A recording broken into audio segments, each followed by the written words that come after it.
Peace, family. Y'all know who it is. It's Bakari Lumumba back once again, progenitor of LumumbaSpeaks.com, a Black empowerment initiative where we believe we can gain a competitive advantage by always betting on Black.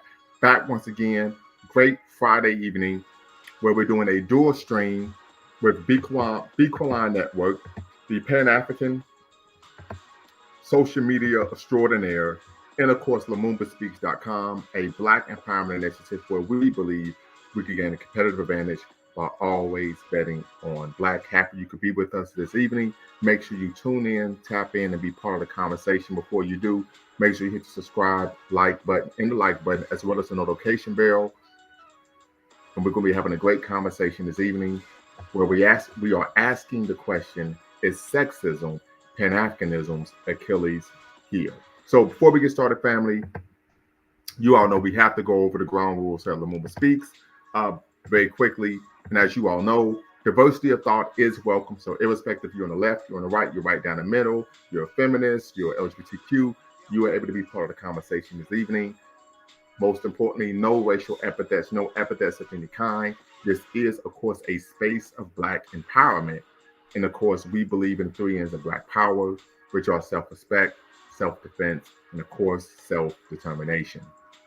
Also, family, facts over feelings. So if you disagree with someone, we want to make sure that you attack the argument and not the person. Attack the argument and not the person. I say for the 3rd time, attack the argument and not the person. We want to ensure that we aren't engaging in ad hominem attacks. And then, of course, no fundamentally false statements whatsoever are allowed. So you can have an opinion, but if you make a claim that's patently false, we will. Of course, I will tap in and I would be like the brother on the Apollo, right?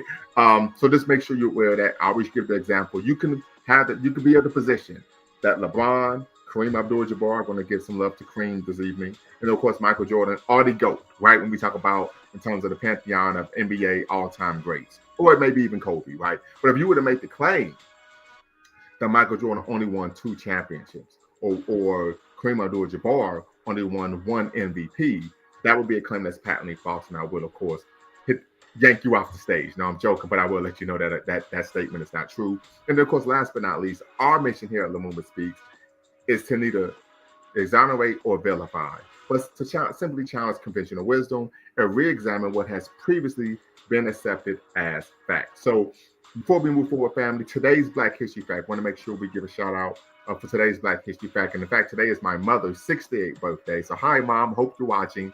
But also, today's Black History Fact is the former world welterweight and middleweight boxing champion, considered to be the greatest fighter of all time, Sugar Ray Robinson, born Walker Smith Jr., was born May 3rd, 1921, of course, in Georgia. Shortly after moved to Michigan, Robinson finished his career with 173 wins, 108 knockouts, 19 losses, 6 draws, and 2 no contests. Once again, he's considered by many as the greatest boxer of all time. Robinson transitioned to the realm of the ancestors April 12, 1989, at the age of 67 in Los Angeles, California. Just a quick historical tidbit. Sugar Ray Robinson and, of course, Joe Louis, the 2nd heavyweight champion of the world, grew up in the same neighborhood in Detroit, Michigan. I believe it's the Black Bottle neighborhood. And Sugar Ray Robinson would actually carry Joe Louis's bags when he would go to the actual local rec center to train as a boxer. So, and they end up, of course, when they transitioned, they both were living in Los Angeles. And if I remember correctly, memory serves me correctly, they were living in the same apartment building. And they both died, of course, transition in the 80s. So just a brief shout out. Many of you know I am a boxing aficionado, hardcore boxing fan. So definitely want to just give a shout out there. So before we get started, family, I am going to bring in your favorite historian, your favorite Pan-Africanist, none other than the man, the myth, the legend, the one and only Dwayne Omawale. How you doing this evening, brother? Doing well. You? I'm doing quite all right. I appreciate you being here. I know you had a prior engagement, but you decided to be here with me, and that is near and dear to my heart. Right? I always got to be on with my brother. No doubt. I appreciate it. So we're having a conversation this evening. Is sexism Pan-Africanism's Achilles heel? You are aware, as well as am I, that scholarly narratives on Pan-Africanist thought and practice tend to emphasize the contributions of men or overlook the significant relationship between the contributions of women and a relationship between gender and, of course, Pan-Africanism. We also are aware that during the 18th and even 19th century, expressions of Pan-Africanism could be found in various religious and social movements, including but not limited to immigrationist efforts in the United States and the rise of Ethiopianism in South Africa. We talk about immigrationist efforts. I don't think FBA would want to hear that, right? But also, we're familiar with the 1893 Chicago Conference on Africa, which drew several Black religious leaders, including Henry Minniel Turner, Alexander Crummell, that captured the spirit of Pan-Africanism, animating spirit of Pan-Africanism, that would serve as a driving force in later movements. At the turn of the 20th century, Du Bois, who some have even considered the father of Pan-Africanism, I don't, but many have, attended the first Pan-African Convention in 1900 in London. It was organized by the Trinidadian barrister, who's credited with coining the term Pan-Africanism, the Trinidadian barrister Henry Sylvester Williams. So the question I have is, why do you believe that Pan-Africanism's Achilles heel is, of course, sexism? Why I believe that? Yes. It's interesting when you told me you want to do a show on this topic. I've never actually heard that particular criticism of Pan-Africanism. Now, I have heard the critique you mentioned about Pan-Africanism or the historiography of Pan-Africanism tending to focus overwhelmingly on the contributions made by men, sometimes neglecting the important contributions made by women. So that's a particular critique that I'm aware of. Now, sexism actually being Pan-Africanism's Achilles heel, I've never heard that one. I would imagine the people making those kind of critiques are perceiving Pan-Africanism as type of movement that's so deeply seated in sexism that's actually hindering the ability of the movement to advance African people in a practical way. But that's actually, I would like you to fill me in on what literature you're reading that would be making these critiques, because I have right. Well, actually, I read an article. I've been reading Black Feminist Thought. Right. Let me see if do I got it right here? Absolutely. Well, no, that's Black. Some of us are brave. Where did I put it? You know what? Every time I have to find the text, I can never find it on time, right? So here we go. Black Feminist Thought Family. Nada's consciousness in the politics of empowerment. And there's a lot of literature. Dr. Keisha Blaine, who of course is a Black woman, one of the preeminent scholars in terms of Pan-Africanism, looking at it from a gendered lens. She was formerly at the University of Pittsburgh, where she wrote the book Set the World on Fire, Black Nationalist Women in the Global Freedom Struggle. She's now a professor of history at Brown University. Shout out to the Ivy Leagues. And so she's even written a bit on this idea and concept of course, Black women's contributions being overlooked or omitted, right, in the Pan-Africanist struggle. And so they argue that, of course, when you think of Pan-Africanism or you even talk Pan-Africanism, or even a Google search or at the introductory level, you typically are taught about the contributions of prominent men in the movement. We can think of Nkrumah, Malcolm X, Steve Biko, Garvey, Delaney, Lumumba, etc. And you tend not to learn a lot about I.W. Wells Barnett, Amy Ashwood Garvey, both Garvey women, Sister Casely Hayford, Sana Shakur, Ella Jo Baker, Queen Mother Moore, Laura Dorka Kofi, who created the African Universal Church and Commercial League, Henrietta Benton Davis, who of course was a member of Garvey's organization, went on to, of course, advocate for repatriation of African Americans in the 1940s, so much so that they even lobbied for a bill, which was actually authored by the racist Mississippi Trinidad Bebo, I believe was his name. Yeah. Right. So there's a history here. I would argue, but to really learn about any of the Pan-Africanist movement, you actually really got to do some real research and scholarship, not just surface level. Some of the arguments that Black feminist thought leaders have made is that Pan-Africanism has a masculinist vision of Black liberation, right? And by that, the argument is that there's a belief that Black men would lead the fight to improve the material, socioeconomic, educational, political, and of course, cultural conditions of Black people. Do you believe that Pan-Africanism has a masculinist vision? And if it does, do you believe that vision is problematic? I think it would depend on what you mean by masculine vision, because obviously, man, when we think of male leadership within the Pan-African movement, they tend to be men who were very strong masculine leaders who created a particular vision of African manhood, and a vision of African manhood that was strong, and a vision of African manhood that actually would confront the colonial powers that oppress African people and ultimately overcome those powers. So it was definitely masculine in that way, that it was rooted in its belief in the power of African manhood. But at the same time, it was also very much rooted in the belief of African womanhood as well, and the power of African womanhood. And one of the early prominent examples I could think about is actually Martin Delaney Okay. in his book on the condition, elevation, and immigration of the colored Yes. people in America. One of the arguments he makes is that actually African men need to uplift their women. And the argument Mm. he makes is that in uplifting a woman, we actually empower our children. He goes into the argument that women are actually the primary educators of children when children are up and coming. So that was an argument Delaney made. Generations later, Malcolm X would make a very similar argument. You mentioned both Amy Garvey's women played a very prominent role in the UNIA. Denton Davis, that you mentioned as well, was another prominent woman who led had a leadership position in the UNIA. So when you actually really look at the history of Pan-Africanism, you find women were engaged in every stage of the development of the movement, and women were encouraged. Typically Pan-African leaders tended not to be the type of leaders who took the position that women shouldn't be involved in the movement. It's not a woman's place to be in the movement. Typically when and this is not to say that women within the Pan-African movement didn't encounter those type of sexist thoughts or resistance, but the general position of the Pan-African movement has always been that to empower African people means to empower African women. I gave Delaney as an example. Malcolm, his views was an example. Thomas Sankara, a big part of what Thomas Sankara Absolutely. in Burkina Faso was to elevate and uplift the women of Burkina Faso. So we see that throughout the history of the Pan-African movement. UC Kwayana, who actually he turned 99 this year, is a Guyanese Pan-Africanist who's been involved in the struggle for decades. When he was organizing for the Sixth Pan-African Congress that was in Tanzania, he organized that conference alongside his wife, Chaco Kwayana. So that, yet again, is another example of an African man who was involved in the Pan-African struggle, and his wife was involved alongside with him, organizing along with him. So I just think when you look at the history of the Pan-African movement, we find that it is rooted in this idea of African manhood needs to be something strong and something empowering, and we find the same vision with African womanhood as well. So it was never, generally speaking, it was never a movement that saw a conflict between men and women. The understanding always was that we need to uplift both our men and women. So I guess the question is, so where is this argument coming from? If there isn't a history of this in the movement, then why are people making this argument?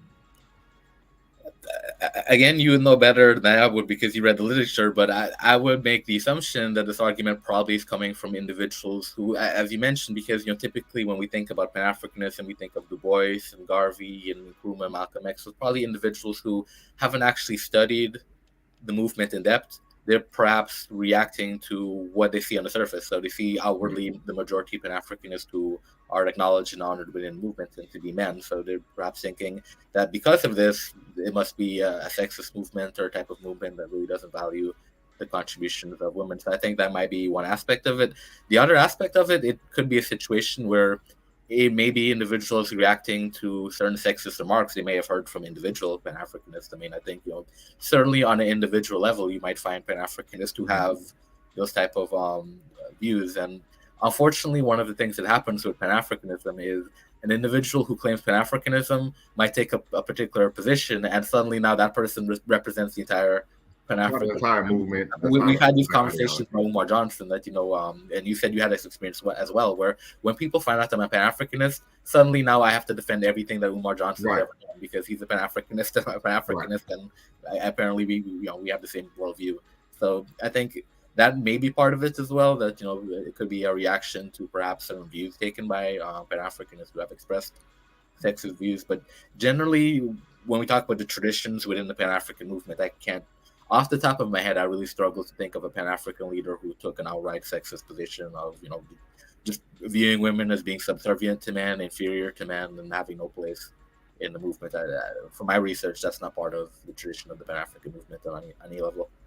But and what the tale says, the most impressive Pan-Africans I know is Landa Robeson. She was an incredible mind. If many of you are unaware of who this was Paul Robeson's wife, right? So definitely want to give a shout out there.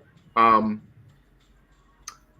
of the literature that I've read, Black feminist thought literature, has made the argument that Black men's patriarchal views derived from European Western influence, and of course, black man's cultural deference.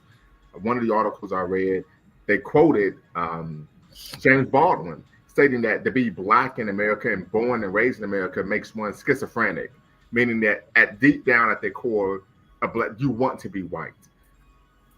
Are black men patriarchal as a result of seeking to be the cultural children of Europeans? I think that's one of those arguments we have to be very careful. Kwame Ture spoke about this often. Being careful not to make the particular history of Europe the history of the world. So, what tends to happen when we talk about patriarchy? That patriarchy in an African context is different than how it looks in the European context. So, patriarchy within the European context typically has been very misogynistic. It's been the type of position that actually looks at women as being inferior to men, to the point where Aristotle, the prominent Greek philosopher, his position was women were deformed men. In my research on African history, I haven't found any African culture where that was actually part of the philosophical worldview or philosophical thought that women are actually deformed men, they're incomplete men. So those were the type of views you find in Western patriarchy. There was a very negative type of view towards women that developed on the part of Western men. Now, when we talk about patriarchy within an African context, it's different. That even when we find patriarchal societies within Africa, these were societies in which women were still empowered. Women still had certain positions of power. Women, still were respected in ways that we typically don't find in Western societies. And an example of this that I give quite often actually is not related to the continent itself, but related to the larger African culture. That in Ghana, after slavery ended, Africans bought some land and established a village called Victoria Village. And within that village, they established their own local government, including local elections. And within these local elections, women were actually allowed to vote. So women in African societies in Ghana were allowed to vote before even women in the United States. Even on the African continent. Absolutely. Yeah. So that's something that I mentioned as well. Yeah, but so that's the point I was making. But that comes back, these were Africans in Ghana who were creating a political organization that was familiar to them from the African continent, because as we've spoken about in the past, women on the African continent were able to exercise real political power, and in certain situations, we even find very powerful African queens. In Zinga, Yasanto, women who actually were in those powerful leadership positions. So when we're talking about patriarchy, I think it's important to differentiate the types of patriarchy that exist. That you can have a patriarchal system in which men are in the majority of positions of power, or in which men hold most of the power, but yet it doesn't have to be a situation where women are necessarily oppressed or locked into a subservient inferior position. And that's not to say that within an African context, patriarchy was always a positive thing. So certainly there are examples of very negative things that came out of the patriarchal structures of some African societies.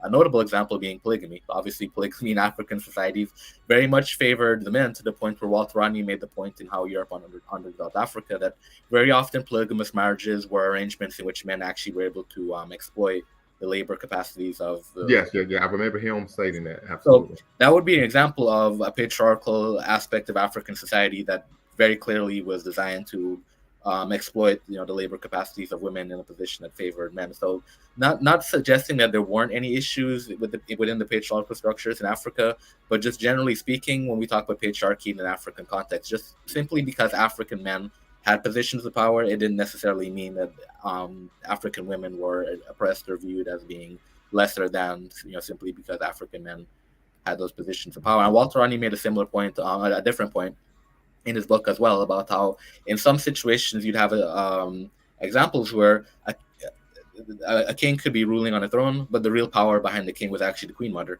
So there are even situations where women actually were the real power behind the throne. So I think it's important to make that distinction in the context of what you're talking about, because when we talk about, particularly in America, masculinity and what patriarchy looks like for African American men, we have to start with the context that this is a society that historically has tried to emasculate African American men. This historically tried to rob African American men of opportunities, potential, tried to rob us of a very identity, a very concept of manhood. So I think, of self. So I think within that context, it's a critical part of the liberation struggle that we assert a very positive view of, African manhood, African masculinity. I think that needs to be at the forefront of the struggle of what African men in the United States are engaged in. So I think the danger in that sort of critique is it runs the risk of then trying to make African men take a position where, okay, well, maybe we shouldn't be as confident, we shouldn't be as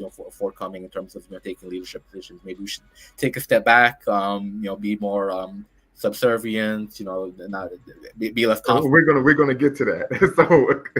We're gonna get. I think that's the danger in that it tries to, that argument tries to impose a very Western view of what patriarchy and masculinity is, and it could be very harmful for the African liberation struggle.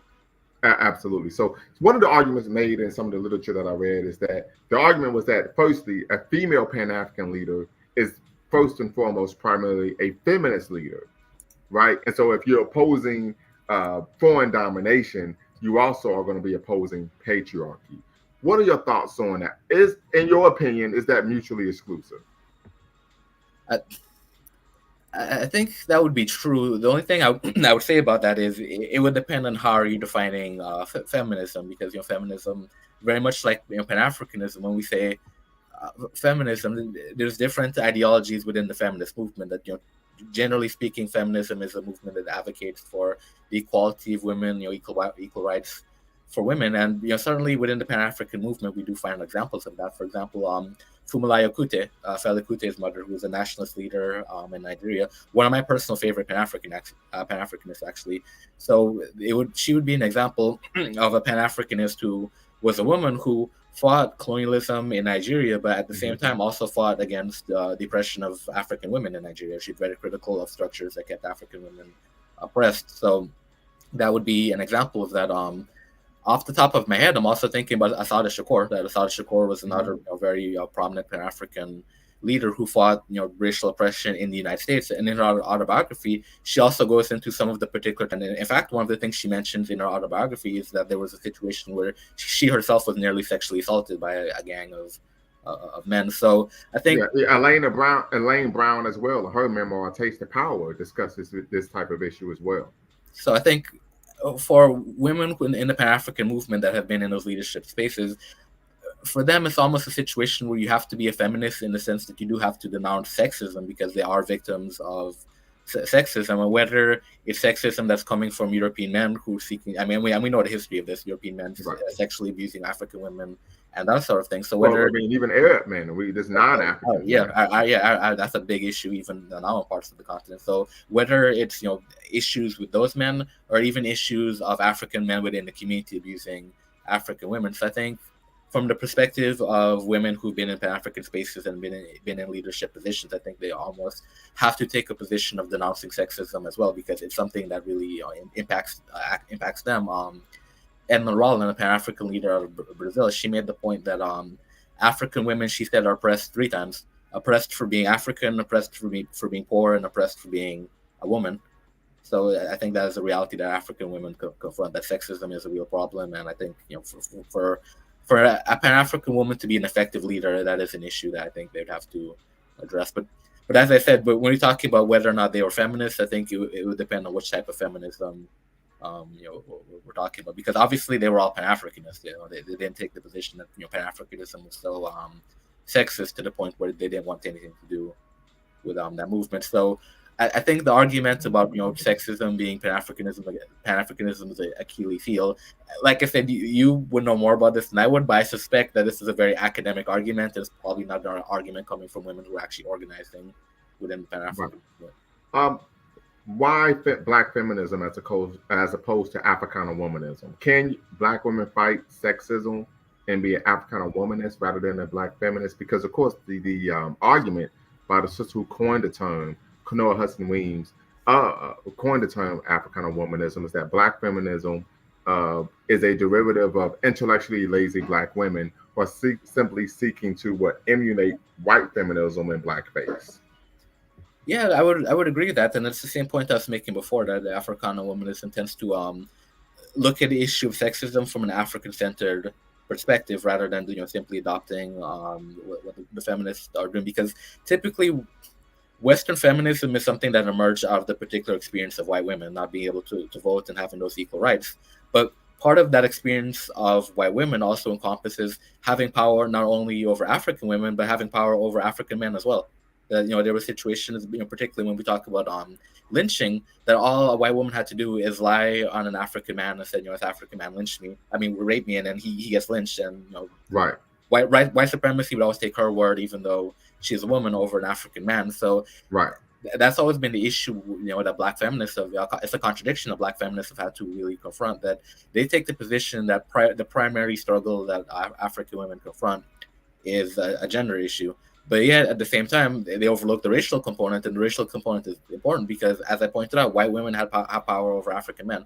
I use lynching as one example. During slavery, there were white women who were slave owners that had enslaved African men. So within the racial hierarchy in the white supremacist system, being white always comes before being man or woman. So I think the Black feminists, that's an important limitation that I've noticed within that movement, that they try to frame everything in terms of a gender struggle rather than looking at the racial component of the struggle. And I think Africana womanhood, womanism tends to look at the issue from an African-centered perspective and tends to use African culture as the starting point by which we analyze the problem of sexism and by which we look at certain solutions to really address the issue. Right. So what are in your opinion some valid critiques of Pan-Africanism? Because I would infer, based on the conversation that we're having, that sexism isn't a valid critique of Pan-Africanism. This is more of an academic argument rather than one from individuals who are boots on the ground. What I would say is it wouldn't be a valid critique of the movement as a whole. It would be a critique of perhaps individual Pan-Africanists, or even individual Pan-African organizations. But as a movement, at the Pan-African movement as a whole, I don't think it would be a valid critique, because, as I pointed out, that when you look at the traditions emerging out of the Pan-African movement, and I mean, I gave some examples, but I can name so many more examples of Pan-African leaders who either were women or men who recognize the importance of the power in women. So I won't say that's a valid critique of the movement as a whole. Certainly, one very valid critique, and something that both of us have actually been working through as well as Pan-Africanism, that one of the strengths of Pan-Africanism is that as a collective movement, it's never really defined itself based on a particular ideology. And I say that's a strength because it's allowed the Pan-African movement to grow and to adopt over time, and be a very flexible type of movement, because it's not dogmatic in terms of, if you're a Pan-Africanist, you have to be beholden to this particular ideology. So as a result of that, we have Pan-Africanists who've been nationalists, Pan-Africanists who've been socialists, Marxist-Leninists, Maoist, Pan-Africanists with different ideologies. And I think that's been a strength in the sense that it's allowed the movement to grow over time and remain flexible. But the weakness now is, because there's no defined ideology, anybody could say they're a Pan-Africanist, and what they might think of as Pan-Africanism would be different than what you and I would think of as Pan-Africanism. So, to give an example of this is something I'm, dealing with right now with Togo. The government of Togo is now trying to rebrand itself as being a Pan-African government. So they're organizing the 9th Pan-African Congress that's going to be hosted in Togo later this year. And this would be a typical example of the fact that this government is just claiming to be Pan-African now. When you look at the actual track record, there's nothing that's historically been Pan-African about the dictatorship in Togo. Ayedema Nasimbe, he served the French during a period of time where Togo was under French colonial domination. So he served the French military, and when Togo became independent, he continued to serve the French. In fact, the coup that overthrew Togo's first president was a French-backed coup, and the French were backing Ayedema. So for Nasimbe, Ayedema's son, historically, he's been the same type of leader that's always sided with Western imperialistic powers. He's never taken a very strong anti-colonial Pan-African position. So now he's labeling himself as a Pan-Africanist, and that, to me, that's the real danger in Pan-Africanism being too broad in terms of ideology, that it leaves space for a lot of opportunists to then claim that they're Pan-Africanist, even though they're not doing any actual Pan-African work or have no history of doing that work. We've spoken about Umar Johnson being another individual like that, and I always make the argument, he's a rhetorical Pan-Africanist. He talks a lot about African unity, but when you look at his actual track record, what actual Pan-African organizing work or efforts has he really been engaged in, other than giving speeches here and there? So I think that's definitely something that historically we've struggled with within the Pan-African movement. That it's almost it's been too broad to where we have, a lot of opportunists that claim to be Pan-Africanists. So certainly when, we talk about Pan-Africanism, we make it very clear that we're Pan-African nationalists, and then we define what we mean by Pan-African nationalism. And part of why, the distinction of Pan-African nationalism is important as well, and this is a topic that's come up on your platform quite often, this question of, can you be a Pan-Africanist and marry outside the African race? And obviously the nationalist position that is very different than someone who would be a Marxist. So that would be a very concrete ideological difference between two groups of Pan-Africanists practicing two different ideologies. So let me ask you this. Considering what you said, should Pan-Africanism be dogmatic? It shouldn't. I mean, that's why I started by saying one of the strengths of Pan-Africanism has been flexible. I think it shouldn't be as flexible as it is, but I don't advocate for any sort of a dogmatic movement that says if you're a Pan-Africanist, it's almost like, it would almost be like religion. To be a Christian, these are the core tenets that you need to believe in. To be a Muslim, these are the core tenets. I don't think we necessarily need to be dogmatic about all of the core tenets of Pan-Africanism. I think certainly there are certain core tenets that we should share, belief in African unity, striving towards African liberation, striving, towards an anti-colonial liberation struggle. But beyond that, I think that there definitely is a danger. Anti-miscegenation? That would be one of those positions that's hotly debated within the Pan-African movement, and that's where we see those differences. Obviously, as nationalists, we would take that position, and I think there's a strong argument, in favor of that, because, and John Henry Clarke raised this point that how could you be for African unity if you can't unite within your own household?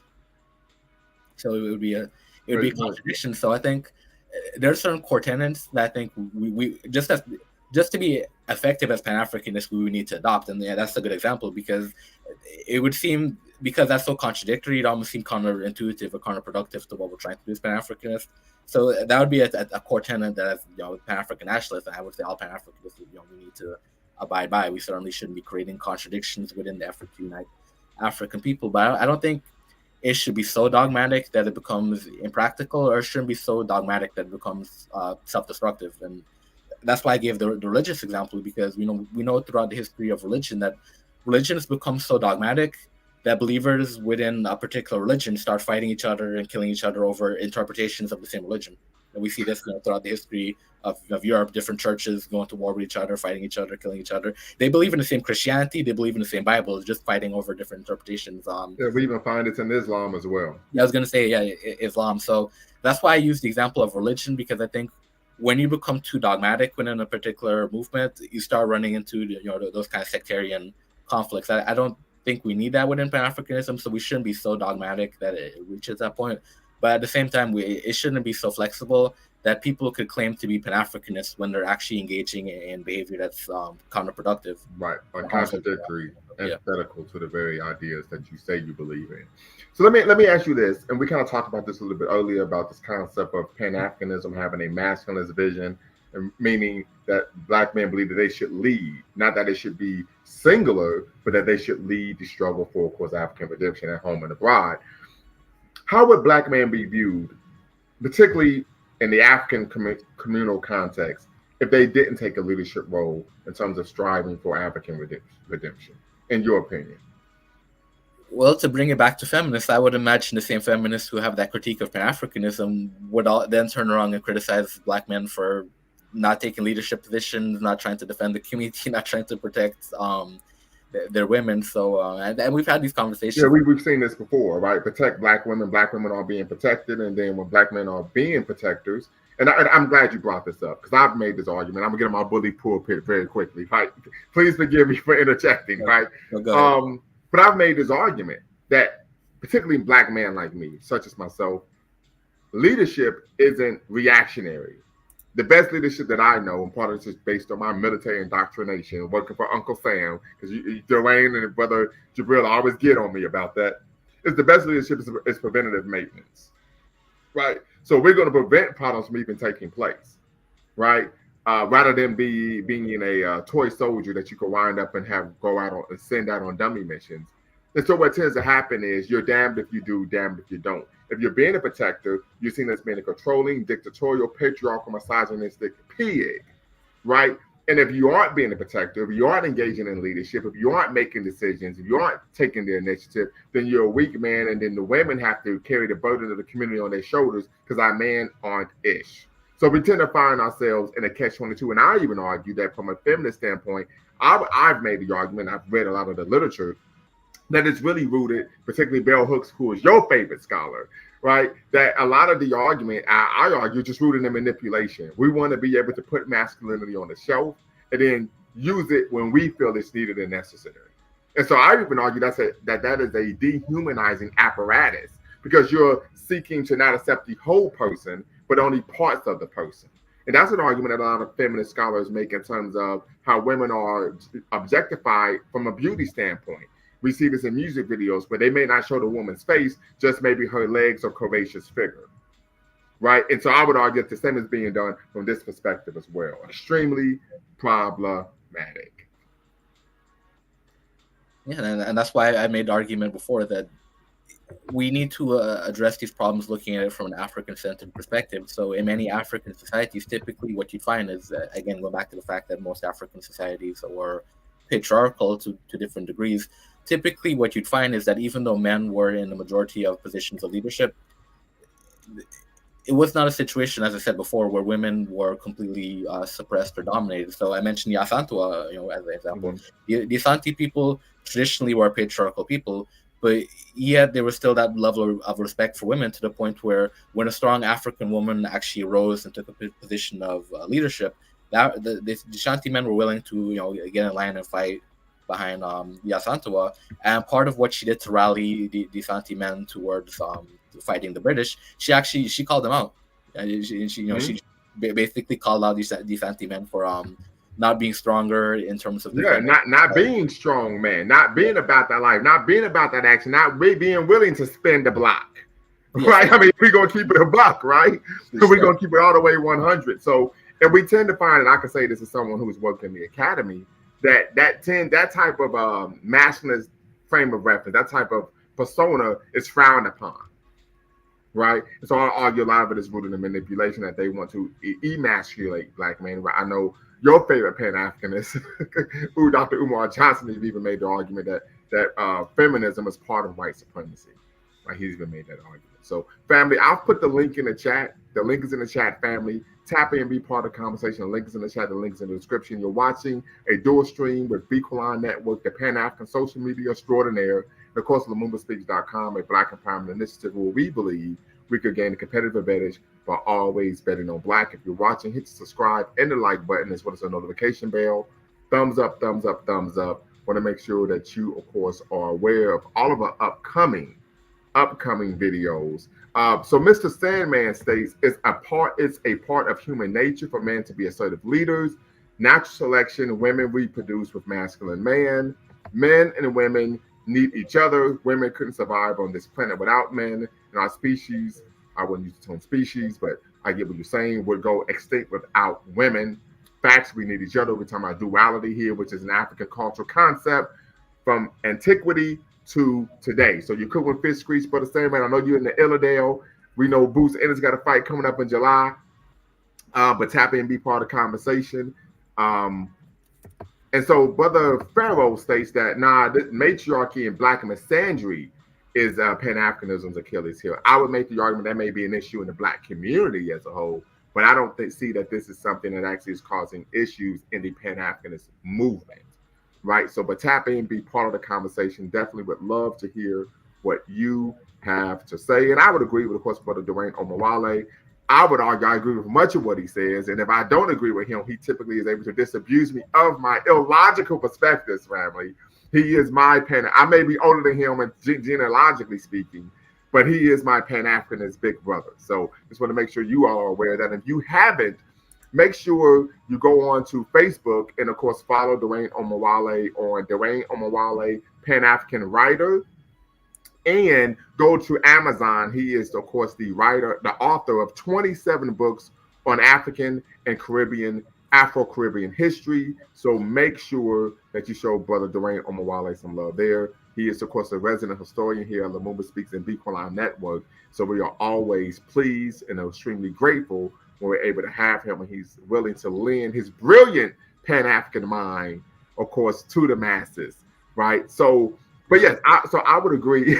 I would agree that the argument is being made from academia, and this is something I've even experienced in some movements. There are times where, let's say I go to a city I'm not from, and there's something going on, so I show up and hey, just tell me whatever I could do to help. If that just need me to bring bottles of water, I'm willing to do that.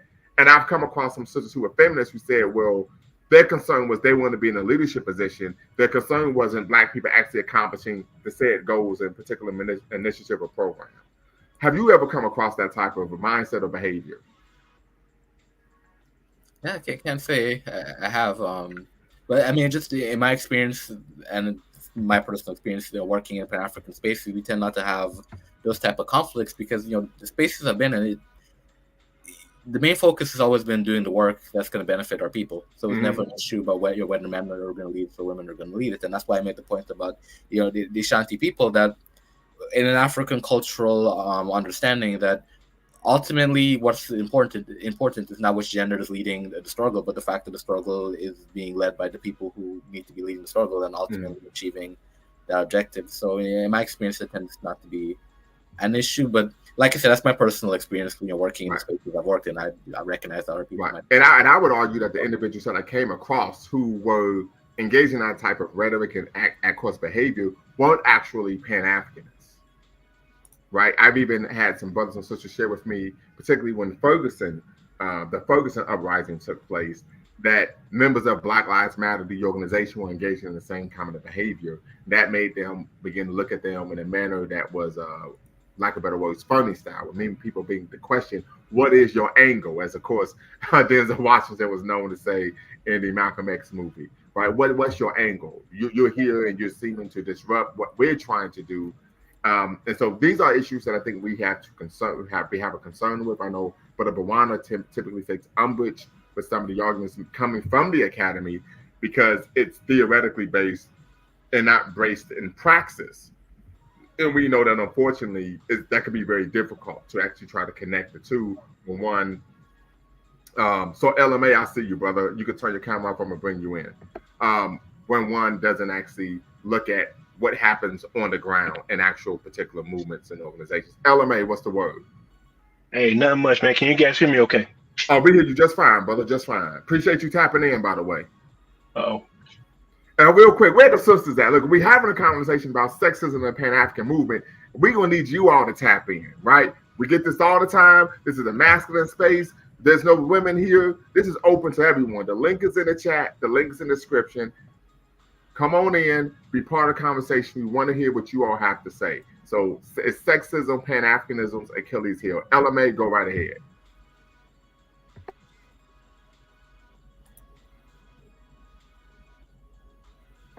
You got it, brother. Go right ahead. Brother LMA. Is sexism Pan-Africanism's Achilles heel? So I would say this, and maybe Brother LMA is having some technical difficulties. But I've come across even in higher ed, the question may be, well, sisters may feel uncomfortable. Yeah, he's having some technical difficulties. Hopefully he'll tap back in very shortly. Is that what maybe, the masculine persona makes the sisters feel uncomfortable. And so the argument typically shapes around maybe if the brothers can shrink themselves, it would make the sisters more comfortable.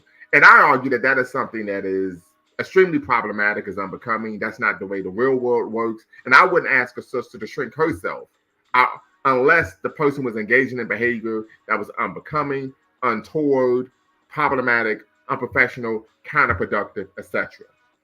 Right? For example, and Brother Dwayne can speak to the masses on this. I have a loud personality, to put it kindly, right? I have a loud personality, but I also know that if I'm in a meeting, if I'm doing organizational work, if I'm working on the behalf of the people, that doesn't work. I can't behave that way when we're out here in terms of trying to engage the community or do work that's going to benefit our people. Right, so I think it's that needs to be understood. One of the issues I even have with Black feminist thought is the belief that masculinity in itself is problematic. That is an argument that is made. I've read the literature that masculinity. The argument they make is that masculinity is historically and contemporarily troubled. right? So something to consider. LMA, appreciate you tapping back in, brother. All right, can you guys hear me now? Yes, sir. Okay, good. Okay, yeah, man, great topic. I'm coming to this from the standpoint of a layman, so if I can't quote the latest author, please forgive me. But I do think No that, problem, brother. yeah, but I do think that this point is very important, especially as men, as black men in this country. We were brought up in this system, so whatever ill will that the white dominant system has is going to drip onto us, so we can unknowingly, unwittingly pick up some of those traits. And I do think, especially as black men, we do need to be conscious, even if you may come to the conclusion that the movement itself is not sexist. We as individuals have to be mindful of our actions to make sure that we don't give certain people ammunition to say, "Oh, look at Lumumba, look how he treats women." You may say something, so you got to be. I guess we just got to be careful as the way we conduct ourselves, just to make sure that Well, in brother, the future, you've been in my house talking like that. No, I'm joking. I'm joking.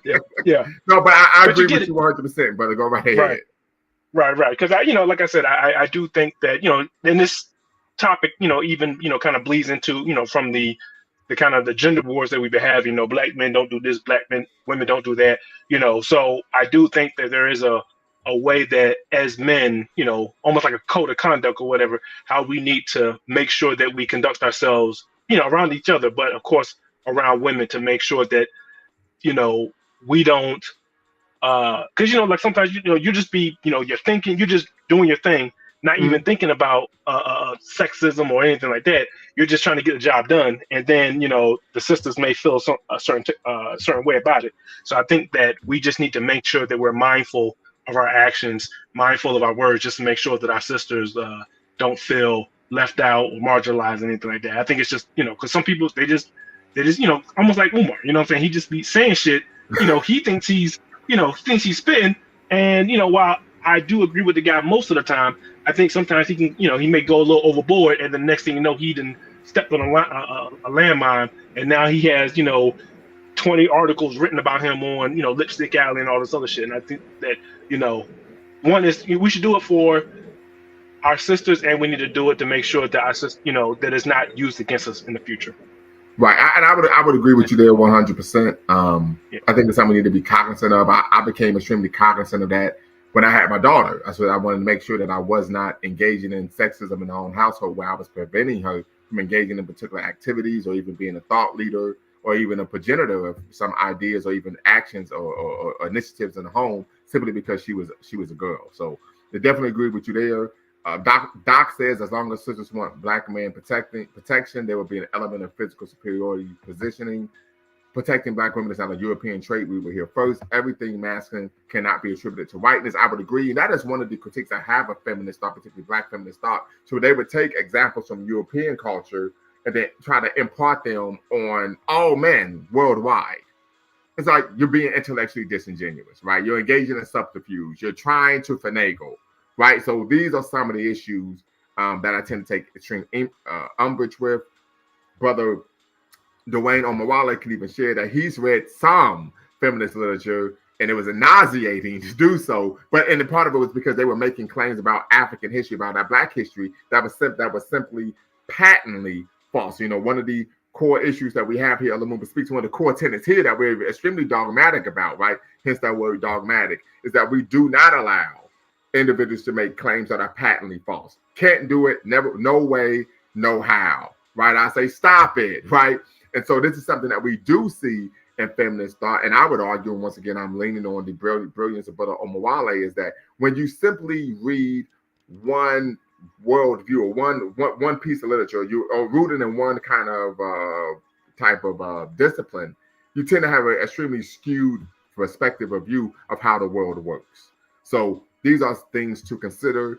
Brother Doc or Sister Doc don't want to misgender you, right? Hope you can tap in and be part of the conversation. Once again, the link is in the chat. The link is in the description. Want you to tap in and be part of the convo. You're watching, once again, a dual stream with B Quilline Network, the Pan-African social media extraordinaire, Lumumba Speaks, the Black Empowerment Initiative, where we always bet on Black. And we're here, of course, with our special guest, the man, the myth, the legend, your favorite historian, your favorite Pan-Africanist, favorite Pan-African, Dwayne Omowale, author of 27 books on African and Afro-Caribbean peoples' history. And we're having a discussion regarding is sexism, Pan-Africanism's Achilles heel. So I'm going to throw this question out to you, brother LMA. Why do you think people are making this argument if the history of the movement isn't sexist in nature? I think it's just the climate of the relationship of Black men and women. Just like I said, I'm just a layman, but if they, almost like what the brother said about Umar Johnson, if he says something crazy, then it's just then that his view is kind of everyone's painted with that view, and I just think that like I said, since a lot of sexism and then just kind of like back and forth between Black men and women in the dating space, I think it's just naturally going to spill out of that cup into every single aspect, that Black men are in. So I think it's just,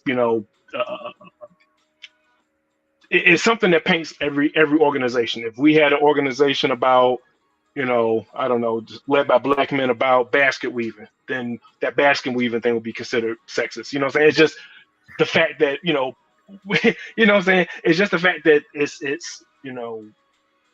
I think that everything's going to get painted with that sexism just because of the climate that we're in. I do, like I said, I do think, I'm not saying that, Black men are perfect by any stretch. Black we men do have are things perfect. we need to work on. Say what now? I said Black men are perfect. If you say so. I'm messing with you. Go ahead, brother. Yeah, but I do think that there's just certain things that, we need to just be mindful of. Because like I said, it's if you can go back 100 years in the past and tell them like, hey man, watch the way you move, because these little jokes that moves that you're making can have ripple effects in the future. So I think it's just we just need to move a little better. I understand. And so brother Doc says, what particular activities did you not want your daughter to participate in? So there wasn't any particular activity. It was simply oftentimes I would overlook her in terms of leadership in the household. So there would be times where I would allow my children to make decisions or be a leader for a day. And I'm like, hey, I'm overlooking her. Some of it had to do with her being a baby, but then I say, hey, this is counterproductive. This is going to help her development intellectually as a person, for a whole person. So I became cognizant. And then there was a situation where my son, this was back when they were like 6 and 3. I think my daughter was 3 and my son was 6. And he asked, he wanted to play basketball. And he was like, why doesn't she want to play basketball? And I said, well, she's a girl. Now I had to check myself, like, girls play basketball.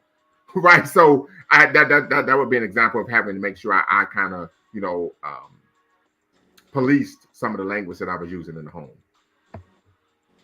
Mr. Sandman, what's the word? Hello, can you hear me?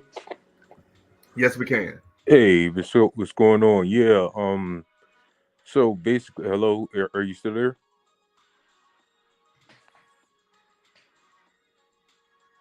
Yes. Hello. You still there? Okay. Yeah, I was having a little interference over here. Yeah.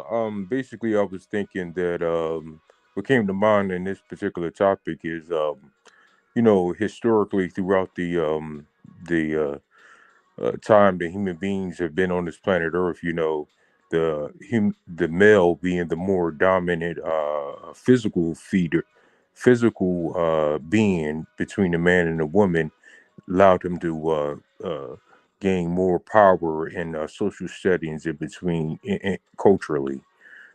So as time has evolved, and because men back then were protectors, because there was more war back then, there was more dangerous elements to the planet Earth that made it imperative for human beings to have men be more of the leaders and assertive in a tribal setting or a community setting, because they were protectors of the community. But now that we're in this more advanced world that we're in now, it isn't so much about how much your physical acuity is more so based on your intellectual acuity. So it just so happens that men and women have, the equal amount of intellectual aptitude. Therefore, with uh, uh, terms like sexism and Pan-Africanism being rooted in academic pursuits and more intellectually, that has allowed more Black females to have more of an influence in its definitions, particularly since they've been engaged in post-secondary schooling more so than young African Americans in the United States have been. So I think it's Black women in these spaces, in these academic spaces, that are attempting to have more influence on the definitions of sexism and Pan-Africanism, because we live in a world that is more dominant, that is more based on education and intellect than it is on physical strength. So that's being that Black men, particularly in this country, who are more valued for their physical labor, and we can notice that in the most of the jobs that we're represented in this country are in physical labor jobs, as opposed to jobs that are revolve around using our mental acuity. Women are gaining more power than Black men in this country in those regards. So yeah, I think it's just a concept of the modern world changing and giving and basically leveling the playing field between Black women and Black men in regards to influence on culture in general. Got you. Yeah, So, Doc, I hope you could tap in and be part of the conversation. Doc says they say you couldn't protect them from the white man. They'd rather be his pet than your queen. At least they know the white man takes care of his possessions. So, hey, so that's a lot. That's a loaded comment. Definitely want you to tap in and be part of the conversation. LMA, I think you were going to say something. Oh no, I wasn't saying anything. No, I agree with the brother. Any thoughts on Doc's statement? Yeah, I mean, again, that was the beginning of the revolution, because the European introduced more advanced technology to our culture in regards to their ability to dominate with tools like guns, which allowed them to have more power than a Black man who wasn't using guns at the time. So naturally, that gave the white man more strength, his ability to manufacture those weapons. So as he manufactured those weapons, he utilized that technology to dominate the world and colonize, across the seas. So naturally, I believe Black women might feel that they weren't protected by the Black man, because they didn't, even though he was able to protect them in Africa, from other warring tribes or other warring factions, and from Mother Nature in general. The Black man wasn't able to protect them from the movement of the military apparatus that the European introduced to the African continent. Right, I think that's a bit of a misnomer. I think that's one of the issues we have with, of course, feminist thought when we talk about viewing things from an African lens, because from an African perspective, it was the man and the woman's job to protect the community. Right? Would you agree with that, Brother Omawale? Yeah, it's the point they made before about individuals like Nzinga and Yasantawa, that typically when we look at the struggle against colonialism in Africa, that African men and African women actually went and fought side by side in that liberation struggle. And in fact, a lot of Equiano, he actually mentioned in his autobiography that in the society he came from, during times of war, men and women actually went to the battlefield to fight together. So that is something we actually see in African societies. Right. So yeah, it's one of those things. But I understand where Doc is coming from. That is some of the argument that, of course, we get from Black feminists. So like I said, I think that's a major issue when we talk about, unfortunately, not using a African-centered frame of reference for, of course, African problems. What does that say about the Black brand of masculinity? What resources can we organize to improve ourselves in the area of intelligence? Perhaps that's our Achilles heel. So, Doc, I want you to tap in and be part of the conversation. As you know, you do not have to cam up. You don't have to use your actual name. You can use a pseudonym, which I believe you're doing now. But tap in and be part of the conversation so we can really unpack what you're trying to say.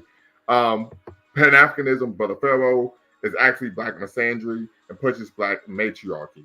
So yeah, definitely want you to tap in. We got to unpack this. How is Pan-Africanism Black misandry, of course, and pushes Black matriarchy? So definitely, Brother Pharaoh, please, please, please, with a cherry on top, tap in. The link is in the chat. The link is in the description. Come in and be part of the conversation so we can understand what evidence, why you're making this claim.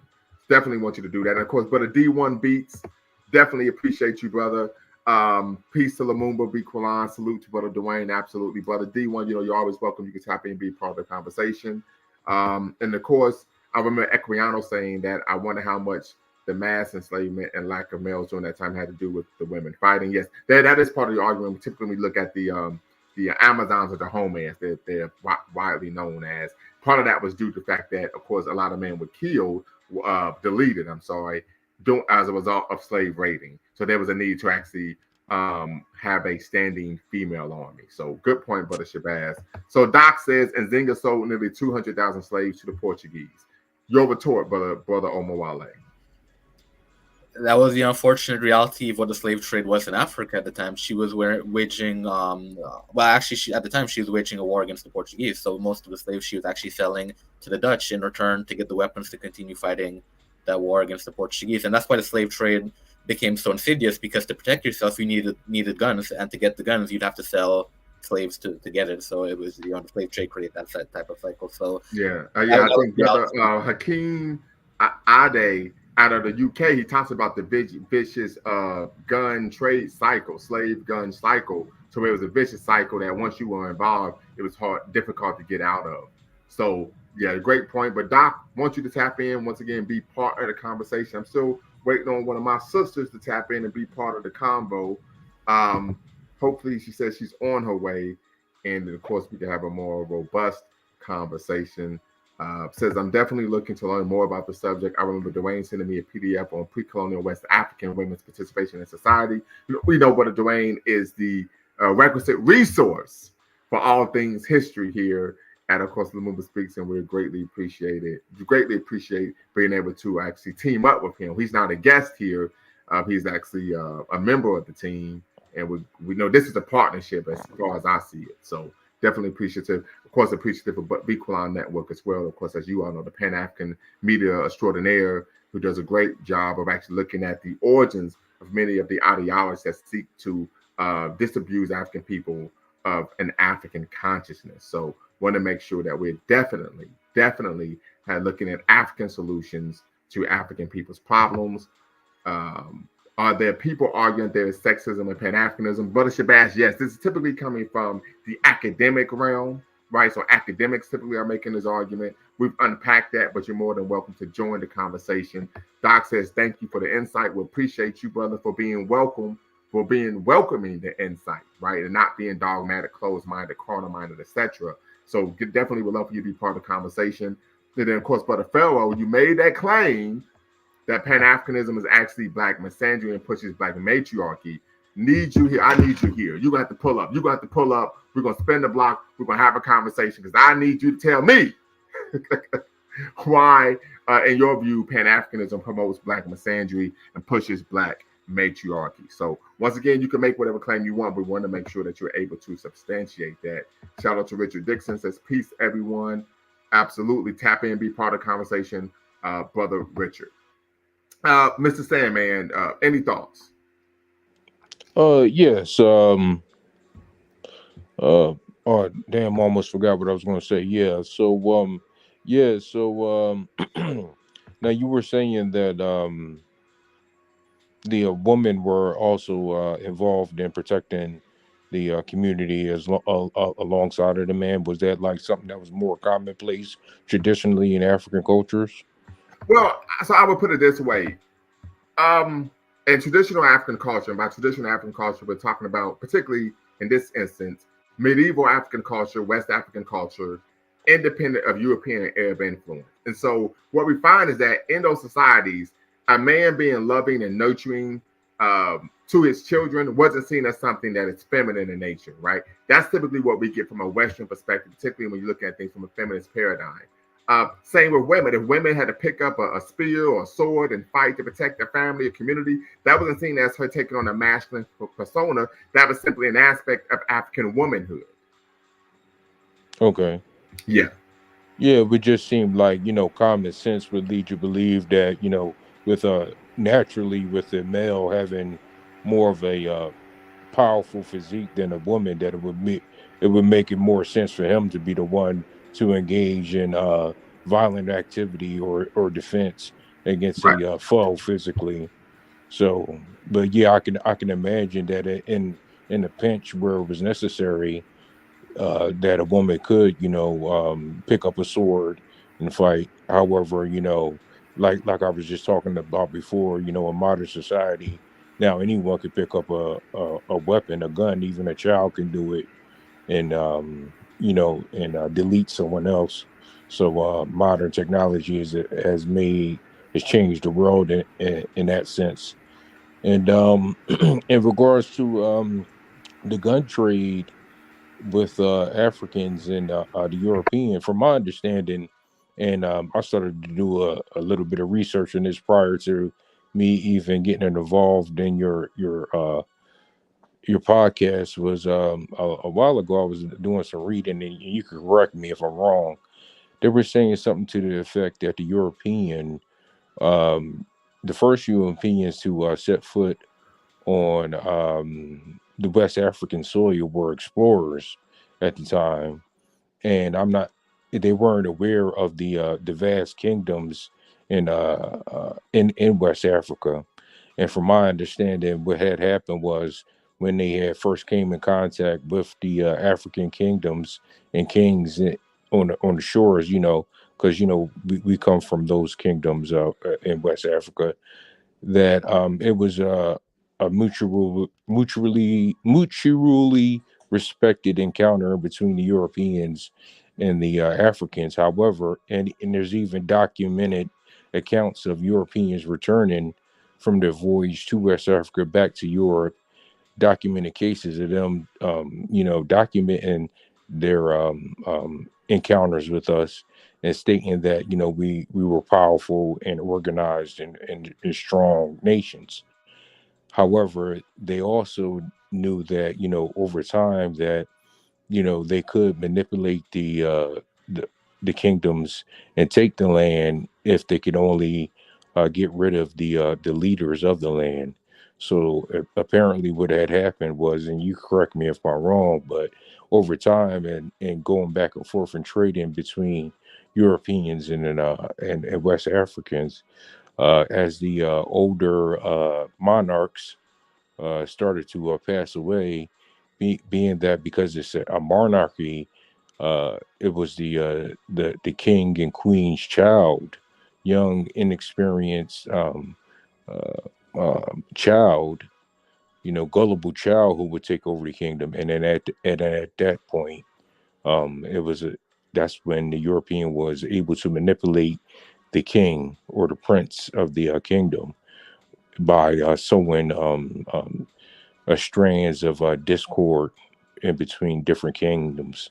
So they utilized that ability to, because they knew that it was a monarchy, that they can manipulate the young kings that took over time, and then that's when the greed started to come in, whereas though they started to trade guns so that they can gain more power and influence in the world. I mean, in the land area, and that's when kind of like what's happening now. Like here in the United States, you see Joe Biden selling all of these weapons to Ukraine, to help them fight Russia. Or you see like there was this one movie not too long ago, and I believe and it was based on a true story, whereas though this one man, he was selling all kinds of Russian weapons to a whole bunch of different countries and warlords in Africa for decades. And as a matter of fact, during the case between the WNBA player who got detained in Russia, one of the person that the United States had to give up back to Russia was that one guy who used to sell all of those weapons, to African warlords that caused all those civil wars in Africa. So, we see the European has this history of using manipulation to take control of areas by causing conflicts. And that's how, so much civil war and discord happened Well, yeah, you're talking about West proxy Africa. wars. Yeah, proxy wars, absolutely. And Right, so, of yeah. course, Big Foe Nation says the first trips the Portuguese took were kidnapping fishermen off the coast of Mauritania and Guinea. Right. So yeah, I think he's on point there. I have to go back in my mental Rolodex and recall, but I do remember. I think maybe the first trip they took and they kidnapped some folk and took them back to Portugal.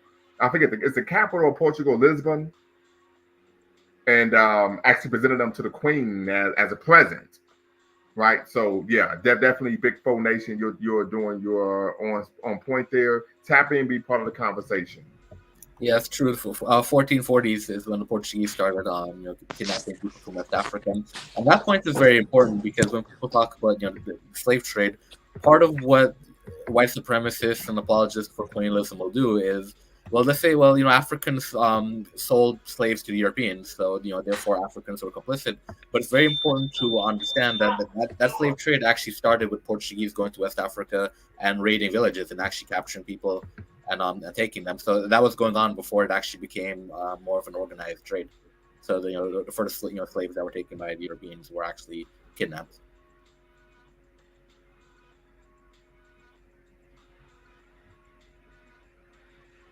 Absolutely, yeah. Victor Bout is the guy you're talking about. Absolutely, very much so. Absolutely, absolutely. Yeah, you cook with fish grease there. Cook with fish grease. And then one of the questions was about sexism. But Dixon says, just coming into this conversation, I'm curious who are the victims of this perceived sexism? Is it the women or the men? The argument that most would make is both. Many feminists would argue that men being patriarchal is actually damaging to themselves because it causes them to have to live up to a standard that is unattainable, right? And then, of course, they argue that it's damaging to women because women are being withheld from leadership, of course, positions, opportunities, etc. But as we went over before, the history of the movement does not, of course, show that. So these are claims that are more, I would argue, theoretical and academic rather than rooted in reality. But if you're watching, make sure you hit the subscribe and like button. You're watching Lumumba Speaks, a Black Empowerment Initiative where we believe we can gain a competitive advantage by always betting on Black. And of course, Bequaline Network, the Pan-African social media extraordinaire, do a stream where we're discussing is sexism, Pan-Africanism's Achilles heel. Need some sisters to tap in, be part of the conversation, right? So don't say we don't allow sisters here. This is the primary opportunity for sisters to tap in, and of course, be part of the convo. So the link is in the chat. The link is in the description. Tap in and be part of the conversation. Absolutely. Okay. Anyone? Any thoughts? So I guess the big question is, how do we solve this problem? How do we solve the problem of this misnomer that Pan-Africanism is a sexist ideology or movement? I think it would be through just proper education, because I started by making that point that when we look at the totality of the Pan-Africa movement, that certainly has never been a prominent aspect within the movement. So I think to me that it would really be the solution to, I think, a lot of problems you have in the community. People just don't do the necessary research to really understand what it is that they're talking about or engaging in. So I think in this particular situation, the solution would be people really just taking the time to understand the Pan-African movement. And it's difficult now because there are particular groups that have their own agendas behind why they deliberately distort the history of Pan-Africanism. There's different groups that actually have a vested interest in opposing Pan-Africanism and distorting what the movement represents. So I think for Pan-Africanists, we definitely have that struggle of really educating our people on what Pan-Africanism is, what the impact of Pan-Africanism has been for our people, and correcting a lot of the misconceptions that are being deliberately pushed to, like as I said, to distort the Pan-African movement and really misrepresent what it's been about. Very quickly, I see look, it's a man. I see you in queue. I need you to cam up in queue just to make sure you're not trolling. Cam up in queue, then you can turn your camera off, and then I can bring you onto the live. Great point, brother Dwayne. So they tapped out, so that means they must have been trolling, right? I asked them to turn the camera on, and they got up out of here. So D1 Beats asked a question from the feminist argument: how does patriarchy hurt men or can't be lived up to by men? Interested to hear if y'all can explain that perspective. See, this is why there was a sister who said she was going to tap in and be part of the conversation. That she would be able to answer that question better than I can. Teo, need you to cam up in queue to be part of the conversation. Okay, I see you. You could turn your camera off, and I'll bring you in. You can turn your camera off. I'll bring you in. Yes, that's something that I would need to, of course, unpack as well. Want to unpack as well. The other question, Doc Phyllis. Doc, I need you to cam up in queue before I bring you onto the live. So I need you to cam up in queue before I bring you onto the live. And then, of course, so that I can ask the question that Brother Shabazz got you. Okay, you can turn your camera off, Doc. I got you. Do you guys see patriarchy as a problem? As I pointed out before, it certainly could be a problem in situations where men have so much power that it becomes oppressive to women. And I gave an example of even in traditional African societies, we do find certain institutions that were actually very oppressive to women. So it could be a problem if it's not managed in a particular way, if there's not particular checks and balances. And in the past, when I was on this platform, I spoke about how certain African societies actually had those checks and balances in place, where if a man stepped out of line and did things that were abusive to a woman, there were those traditions and institutions in place. The particular example I spoke about actually was the Anulu tradition among the Kong people in Cameroon, and this was a tradition which women utilized in situations where a man had abused a woman. So to me, I think it can be a problem if there's no checks and balances in place to protect women from the power of men. Gotcha. So I just went on Google. So this is an article titled "How Patriarchy Hurts Men Too." So they make some arguments that patriarchy is one of the single largest threats to man's mental and physical health. Patriarchal ideas about masculinity can pose a great danger to man's health because masculinity encourages risk-taking behavior, discourages health-seeking or health-enhancing behavior, meaning men are more likely to get sick or hurt and less likely to seek help when they are. So that is something I would just fundamentally disagree with. I view anyone who knows me that we and Brother Dwayne can speak to this, the brothers I associate with, we actually rail against racially disempowering, self-defeating, self-destructive behavior, right? So what we tend to find from a feminist perspective is that they take any negative attribute and ascribe it to patriarchy. And masculinity as well. As you're reading it, the thing that struck me is, but how are we defining masculinity? And typically what we find in these arguments, feminists would always define masculinity in a very negative way, so that things that are negative become masculine. So patriarchy, I'm sorry, go ahead, brother. I just wanted to, before we got started, I wanted to thank Brother Dwayne because he touched on two things that I guess he maybe when I brought up Nzinga, I wasn't saying it to say that Africans are bad because they sold us into slavery, or I'm not pushing that narrative. The reason why I brought it up was to counter the narrative that in a system that was made matriarchal, that there can be mistakes made as well. You see, that's the reason why I brought up Nzinga. Of course, when circumstances call, for brokering of power and resources, and one of those resources happen to be, captured enemies, I understand when you have a list of negative decisions that you can make you have to choose the best of those negative decisions. But the reason why I brought it up is because any one of us put into that position, whether it be male or female, would make a decision that may be negative to a large number of Black people or a large number of African people, but positive in the interim. So this whole attachment to masculinity, to this negativism, is a problem. That's the issue I was trying to get at. And I say this often, that the same place where patriarchy comes from is the same place where protection comes from. I say this often.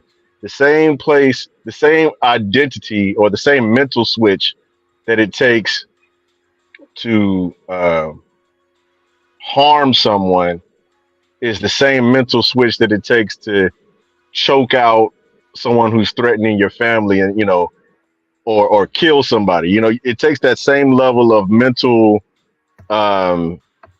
disassociation from the situation, of the compartmentalization of the situation at hand. It takes that same separation of like, okay, so even if you're right, like, let's say you're in physical altercation with someone who's threatening your family, even if you're right and you're choking this man till he Expire. dies, till he expires, he's still going to scream for his mama. He's still going to squirm, and you still have to disassociate yourself from that, because your human instinct is to preserve life, even if the person is evil, negative. Your human instinct is to, and so again, let me not put that on everybody. The same Black man who wants community and wants to protect community, his first instinct is to protect. But the reason why he exists is because there are Black males who don't have that instinct to protect. They have the instinct to harm. So as long as there are human beings who have the instinct, and I'm saying human because I'm trying to take it out of Black people, as long as there are human males who have that switch that makes them not care about other human life and want to be victimizers, then the protective Black male must have that same instinct in regards to them. So when women try to shut down that, even in the article the brother was just reading, he said that patriarchy causes men to take risks. Well, protection is a risk. You risk your life by protecting the community. So risk taking isn't in itself a negative attribute of masculinity. So I think it's a really lazy form of absolutely. It's a really lazy form of trying to challenge the problems that we do have. Of course, one of my comments I was going to write before I got in there was to say that we have to create mechanisms to either help sisters understand our role or help them be participant or feel like, all of it. They need to be, because they're valuable. Our sisters are valuable. Their intelligence is valuable. Their assistance is valuable. We can't be a community without them. So oh man, what am I saying? No, I want them to be at the table. I want them to be at the table, and they should be at the table. We can't be in community without them. That's all I'm saying. Right. So, and I think you make some good points. One of the arguments I've always made is that some of the arguments that feminists make to try to disabuse Black men of being patriarchal are intellectually lazy, right? Disingenuous at best. So I think you're cooking there. But let me try to finish this. So it says patriarchy also promotes hierarchy over women, justifying and encouraging the dehumanization of women, leading to male entitlement and violence. They make the argument that, according to stats, 85% of victims of intimate partner violence in 2012 were female. Women account for 90% of victims of stalking by current or former intimate partners. So I don't know about Canada, but I can talk about here in the United States. Dr. T. Hassan Johnson just wrote a book that came out last year, Solutions for Anti-Black Misandry, Flat Blackness, and Black Male Death, the Black Masculinist Turn. And one of the things he talks about is that one of the things that feminists choose to omit is that unfortunately nowadays domestic violence is bi-directional. If you talk to a police officer walking the beat, they would tell you that. Nowadays, domestic violence is bi-directional. Even here in the capital city of Ohio, Columbus, Ohio, Gold Bucks, once again, Ohio State's going to win the Natty this year. You heard it here first. They would tell you, yeah, when we get the calls, it's 50-50. In fact, the Columbus legislature has even changed the law to where it doesn't matter. They focus on who was the primary aggressor, irrespective of gender. So that is an issue as well. Women and girls make up the majority of sex trafficking victims, which is true. There can be no doubt that discrimination against women contributes to human trafficking, yada, yada. In short, patriarchy upholds norms and behaviors that are neither attainable nor desirable. And in the process, we all suffer. So then you have to make the argument, who's make the argument these are norms and behaviors that we don't, that are undesirable, right? That in itself is subjective. So let's see Academics. Here. Right. As a movement, feminism has benefited both men and women. We owe a debt to amazing women like Bell Hooks and Angela Davis. I don't know. I've read their literature. I couldn't get with that. So let's look at this. Feminism has both benefited men and women. I don't.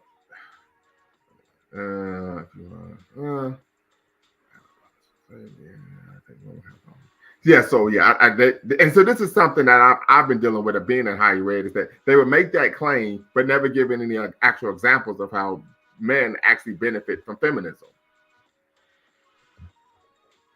right? And like I said, and let me stop the share, and then I'm of course bring you all back in. But I can recall listening to a keynote address by Bell Hooks, where she stated in her address, and Brother Dwayne, I shared this with you already, where she says, well, you know how patriarchal men are. Patriarchal men and romantic relationships want intimacy and they want companionship. And I said to them, I said, what the French toast are you talking about? Anyone in a romantic relationship wants intimacy and companionship. If you don't have those two things, it's not a romantic relationship, it's a platonic relationship. So like I said, the arguments that many of these feminists make are nonsensical. I mean, literally nonsensical. But in the academy, unfortunately, you tend to be able to get away with these type of claims. Brother, you need to slip in on over there with the Black Power media. You need to slip on in there. Okay, I will check it out. Yeah, you need to slip on in there and see if you can offer offer your words to. It's basically a cadre of academia. Okay. Modern Black academia, leftist Black academia, and they would very much, I think they could benefit from your perspective, is all I'm saying. I got you. Because one of the reasons I can do these type of shows, but Dwayne can speak to this, is I actually read feminist literature. I have a whole section of it. Right, so I read the literature, so I'm able to provide a informed critique. And then the question I always make is, how can this be applied in the real world? That's the only thing I care about. Can we take these? Yes, brother Dr. Tommy J. Curry, absolutely. His book, Man Not, absolutely. And brother Tommy J. Curry, brother T. Hassan Johnson, they're cooking with fish grease. If you haven't picked up their literature, his book, Man Not, and of course T. Hassan Johnson's book, Solutions for Anti-Black Misandry, please do so, right? But could you please put that in the?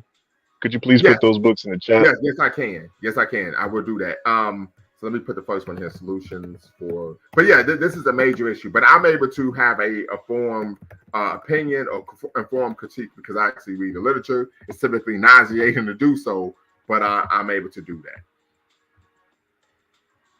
Yeah, flag.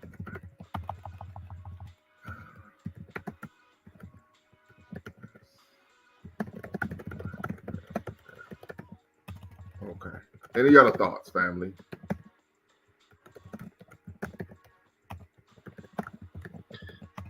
Yeah, I think this is important to be well read on these issues. I admittedly am not well read in the feminist literature. I'm not, and that's something that I need to do.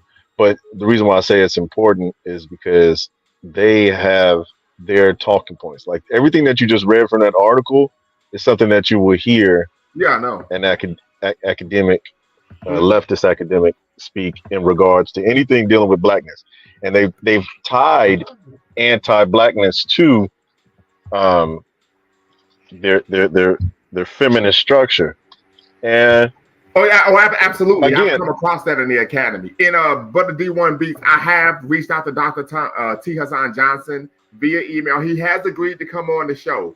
We're still dealing with the logistics because he's way out on the West Coast in California, and I'm here on the Eastern Time Zone. But he has agreed to come on, do a joint live stream. I'm sorry, Brother Phillips, go right ahead. No, it's fine. There needs to be a space for these type of discussions to happen. What happens is that if someone holds a particular position or a particular idea and credentials behind that idea, they tend to poo-poo the argument, the opposing argument, rather than facing it head on. And somehow there needs to be a level, if they really care, if the leftist academics really care about building Black community, then these ideas need to be spoken in broad forum and finally get down to these things that they just think are assumed that all Black people believe, or they assume that this is settled science. They assume that these their ideas are settled, and they're not. And if we want to create community and protect community that we have, these discussions need to happen on broad forum. I would agree. Brother, the brother said that. Brother Dixon. I hope you could tap in and be part of the conversation. You said that the only issue I have with Curry and Johnson is I don't agree with their solutions. Black nationalists or Pan-Africanism are only solutions. What solutions do they come up with? And I haven't finished reading the book. I've read maybe the first chapter. You all know I'm trying to finish my dissertation. So that's an issue. And actually, I'm gonna put the link in the chat because you all need to go get this book that I've written a chapter in, so you can support me. And I'm gonna put the actual title of the book here because chapter 14, the chapter that I wrote. Excuse me one moment, family, while I pull it up. My innocent plug here, right, is African American Education for Liberation in 21st Century America, From Critical Theory to Black Power, by yours truly, Bakari K. Lumumba Speaks. I'm gonna put the link to, of course, my book as well. So yeah, but if you could share what the argument was regarding their solutions, that'd be greatly appreciated.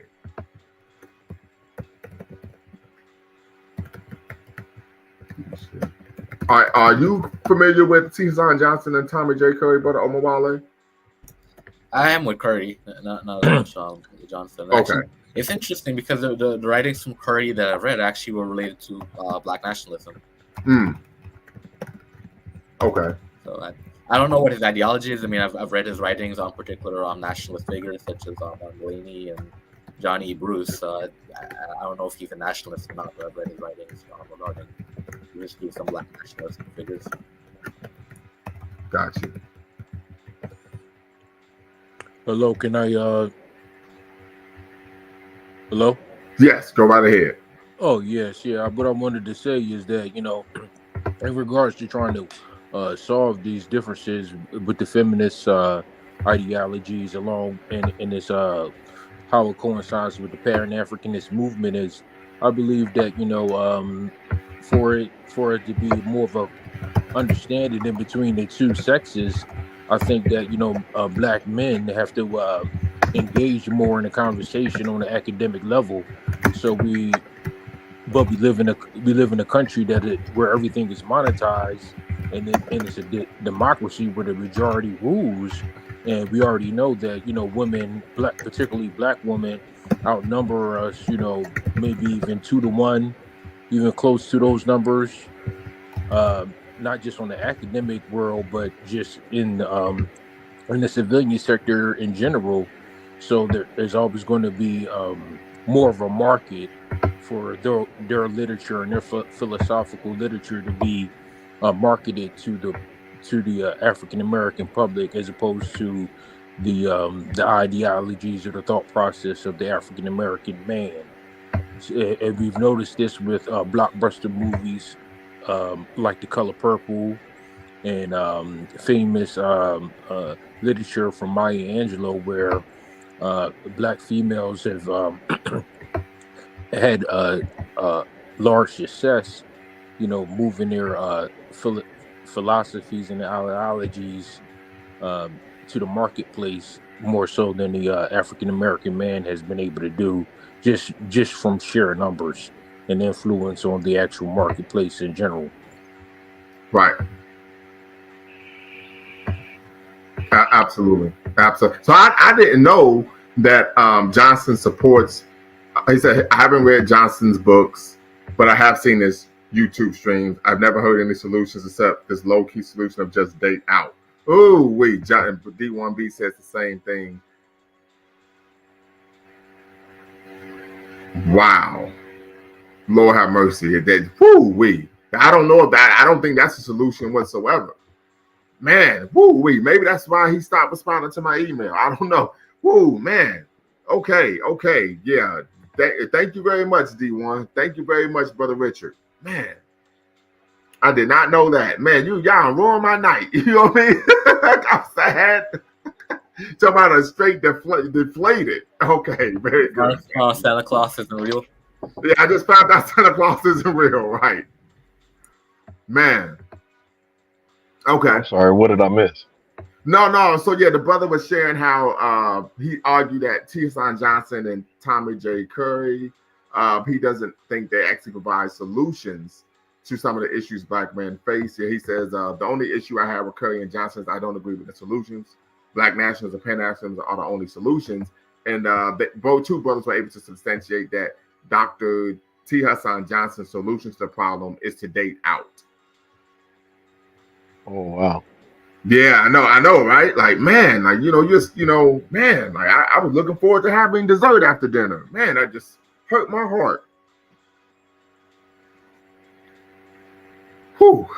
Yeah, that's a lot to unpack. That's all I can say. A lot to unpack. I didn't know that. I didn't know he was on that type of time.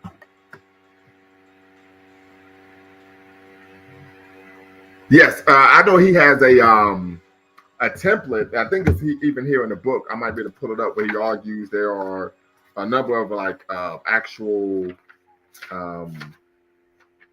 He has 17-point black male political agenda solution. So let me pull this up here. 17-point black male agenda solution. It says, so the first is okay. So I could go over this, family, if you all don't mind. So 17-point black male solution. He says the first is family court reform. References, and he says the child custody. This includes automatic 50-50 child custody as long as fathers can prove what mothers are required to as far as being able to provide a stable and safe living environment.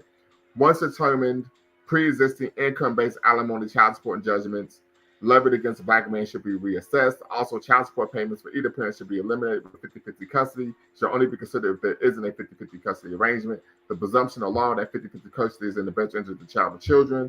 He says the mandatory parenting testing at birth. So this is something I would agree with, right? So these are two things I would agree with. Let's see here. Reinstituting at-fault divorce standards. So many people, of course, push this concept and idea of the Republican Party being pro-family, but we do know that it was the Republican Party, particularly under the leadership of Ronald Wilson Reagan in 1969, and when he was the governor of California, that created the no-fault divorce, right? He argues that in alignment with gynocentric family court policies, no-fault divorce negatively impacted black men while authorizing a massive shift in marital culture that dramatically underdeveloped them economically.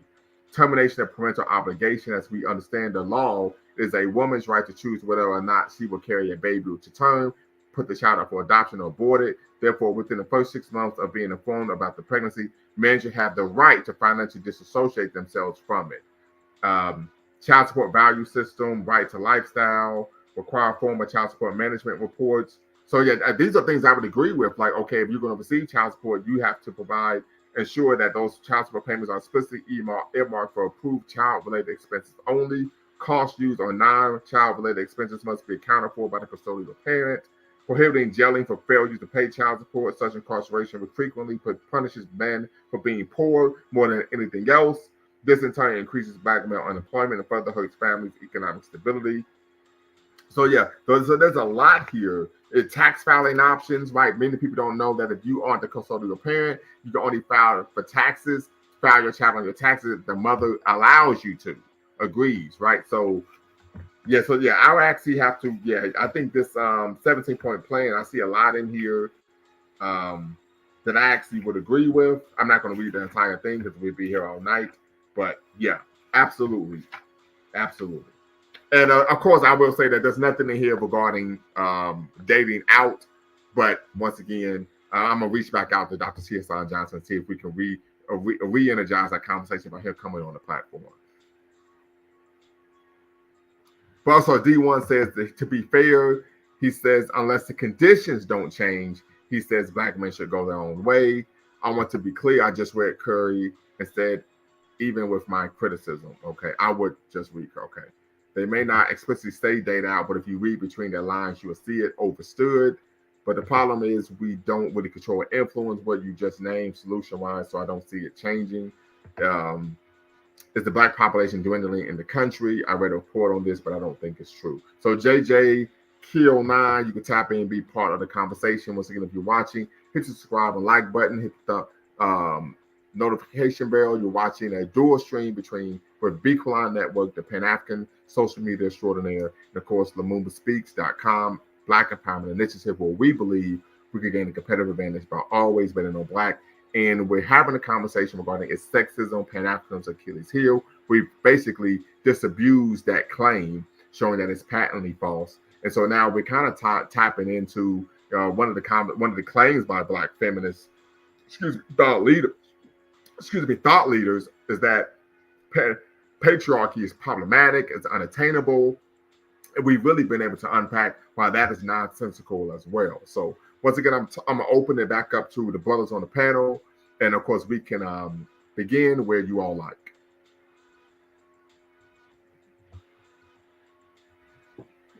Well, I think there needs to be some settlement among the sisters themselves who purport to want protection and community with black men, um, because there are conflicting voices within their side of this discussion, and of course within ours as well. So when it comes to the sisters who say they want a traditional type or a quote unquote what we have uh, made traditional in our time in America, um, they want that type of association with black men. They need to carry that flag into the discussion with the women that disagree with them, because it can't just be black males making these. We're kind of easy targets. We're kind of easily vilified, and in some cases for good reason. But we're human at the end of the day, so there's going to be the negative among us, and like the propaganda machine has always done, they're going to point to the negative among us and use that as the measuring stick for all of us. And unfortunately, because that propaganda machine has been running for so long and so continuously, the sisters have started to believe it themselves. I remember there was a quote from a gentleman when the crack epidemic first happened, and he said that crack did something that no other situation in the black community could ever do, and it made black women abandon their children. And when it comes to outside forces, and the propaganda machine being one of them, it's going to make us do unnatural things and things that are negative towards the whole of the community. That's all I had to say.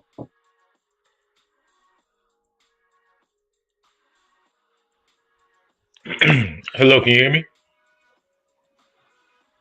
Yeah. Hello? Yeah, we can hear you just Yeah. fine. Okay, cool. Yeah, I would say that in today's financial or fiscal environment that we live in this country, it makes it difficult for the man and the woman, especially the African American man and woman, to align themselves to the traditional roles, feminist and masculine roles being that it's hard to survive in the financial atmosphere that we live in today without a income household.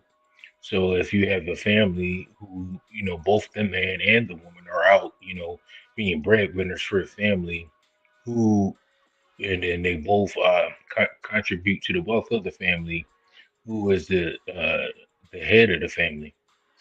If we're all judged by our ability to gain finances, you know what I'm saying? Exactly. So um, until we get back into a world where women can stay home and raise the child, and men can be the breadwinners for the family, we're not going to be really able to go back to those traditional feminist and masculine roles. Well, maybe the feminists are right in that regard. Maybe there does need to be a new male uh, created, but it doesn't need to be created by them. We need to create the new male, the new adapted male fit to take on these new challenges. And I'm not saying that. Um, I'm saying there needs to be balance. That's in all things there needs to be balance. So right now, what we have is feminine dominance of the discussion, feminine dominance of the organization of the new black community. And you have males who've decided that that's a place where they want to hide. That's a place where they want to. The path of least resistance is just to go along with, you know, that way of continuing the black community. And I think it's imbalanced and will prove itself to be that way. Yeah, I'm not going to continue. But anybody else have anything else to say?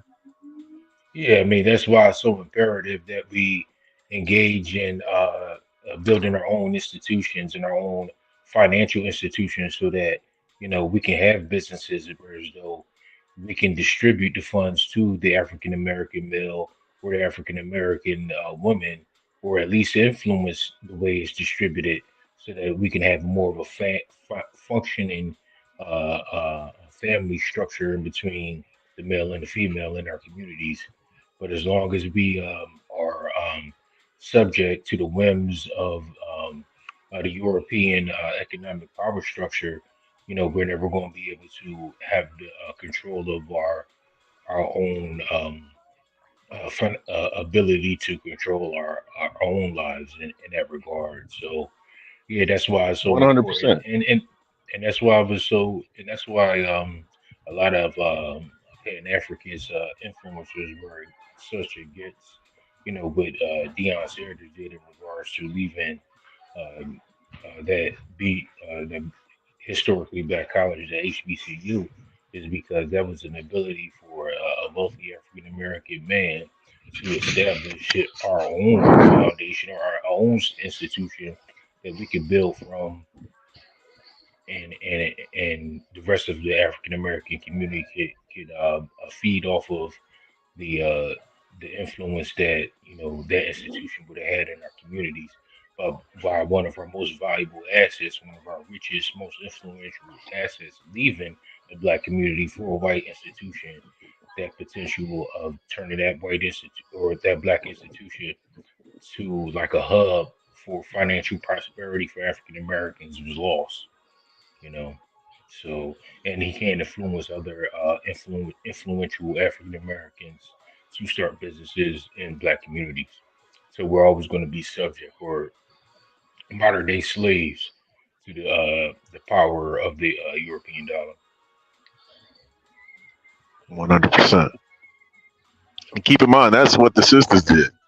Um, I'm sorry. Apart from the HBCU portion, as far as organizing power, what did they do to get into the current position that they're in? What relationships, what allies did they make in order to be the center of I had one. I heard just one feminist sister who made this comment, and she may not have known what she was saying when she said it, but she said that black women are the newest inductees to white. What did she say? White privilege. And I thought that was incredibly interesting the way that she put that.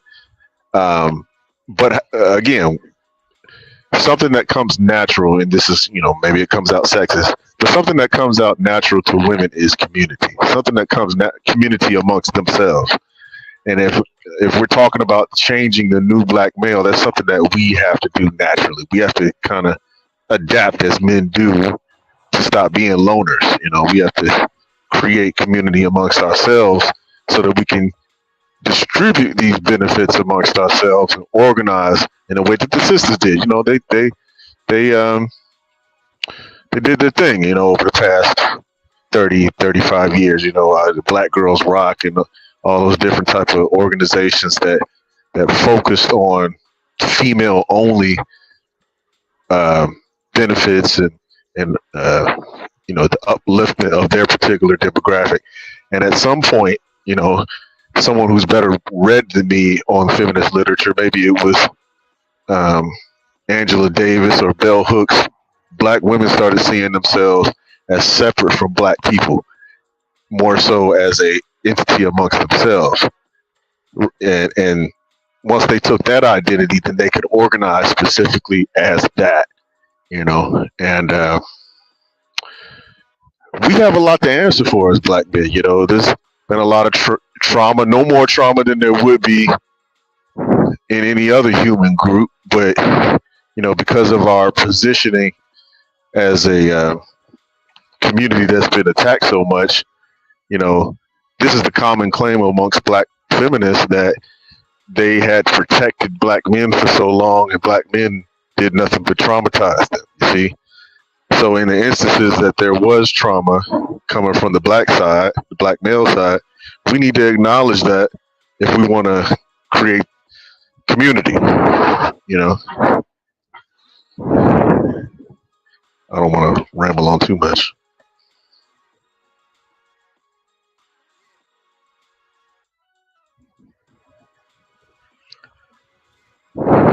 I'm done. I'm sorry. It says, can I join? If you're African, yes, you can join. If you are African, yes, you can join. So I'm going to need you to cam up. And Kun, I'm going to need you to, Kun, I need you to cam up and Q before I can actually bring you into the conversation. Can't see your face, though. I need to be able to see your face.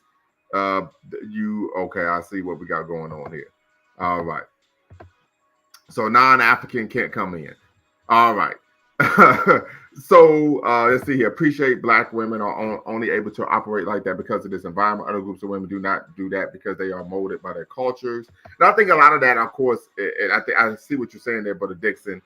In my opinion, some of that is based on this is what the actual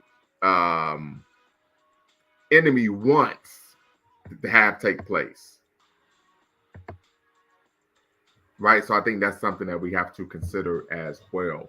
That, unfortunately, we are actually behind enemy lines. And so typically nothing happens unless it is being sanctioned by, of course, those who are virulently against the best interests of our community. And I make the argument that anytime we aren't working together, black men and black women, African men and black women, then we're going to actually have problems. Right, we're actually going to splinter from within, and so if you're struggling within, you're going to be defeat the enemy from without.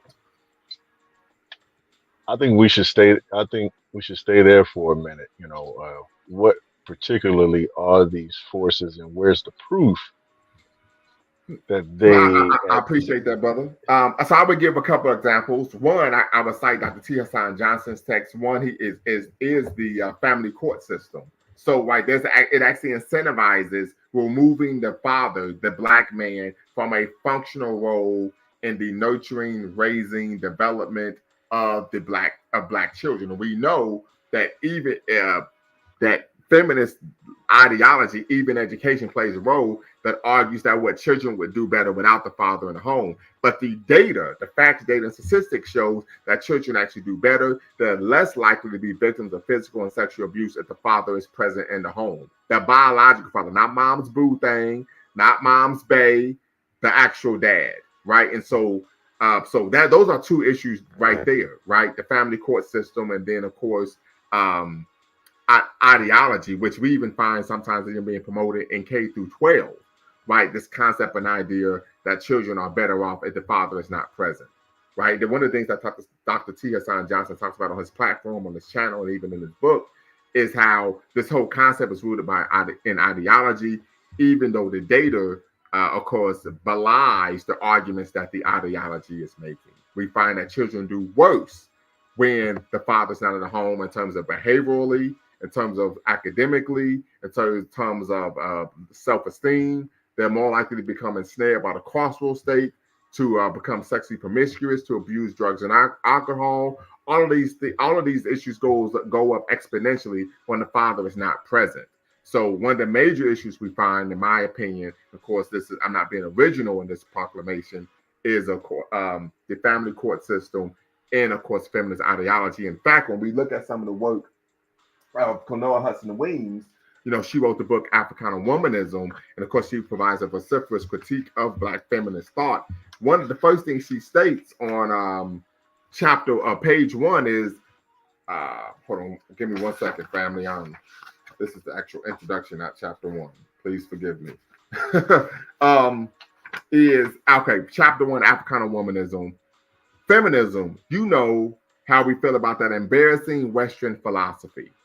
The destroyer of homes, imported mainly from America to ruin nice African women. So she starts off stating right away that one of the goals of feminism, and I've read the literature, is to actually to remove the father from the household, to destroy the family unit. We even find this with a lot of NGOs, non-governmental organizations, that will go to Africa and provide microloans to the women rather than providing macroloans to the family. And the goal is to undermine the man's economic willpower and, of course, authority in terms of the home. And so part of that goal is to actually remove the father from the household and actually promote a concept and idea in which the children are raised without the dad. And we don't even, anecdotally, children will tell you, I want my father, I want him here, right? So we see that one of the aspects of feminist thought is, of course, pushing the removal of a nuclear family movement, pushing the removal of the man from the household. We even also, I've read feminist literature that even made the argument that having children is oppressive to the woman.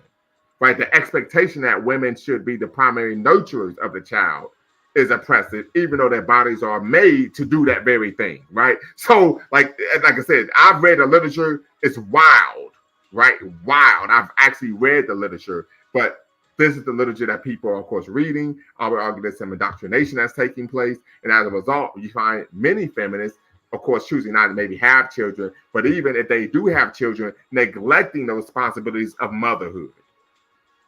Right, and using feminism as a way to say, well, I don't have to actually be a mother because being a mother is oppressive, right? So things to consider, but I can make these type of informed critiques because I've actually read the literature.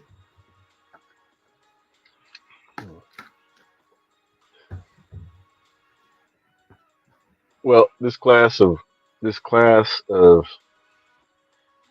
women in the past 30 years has been raised with those particular inklings, to look at the instinct of motherhood as invalid, and the instinct of nature as invalid, or to question the impact of nature on societal norms. Mm-hmm. And I think as a intellectual pursuit, it's not a bad thing. But once you start trying to indoctrinate people into that particular way of thinking, the outcome of, just look at the outcome of the things that you're discussing. What's the outcome of women feeling like it's unnatural for them to be a mother? These are ideas that have outcomes. And if we're not focused on you know, is there a way to intellectually explain this to women so that they understand that it may be a negative? You know, have we really? So you know, there's literature on it. What does the literature? I definitely want those list of those books that you've been reading. That way, I can get into it and have a real critique myself. I got you. I'm gonna put it in here.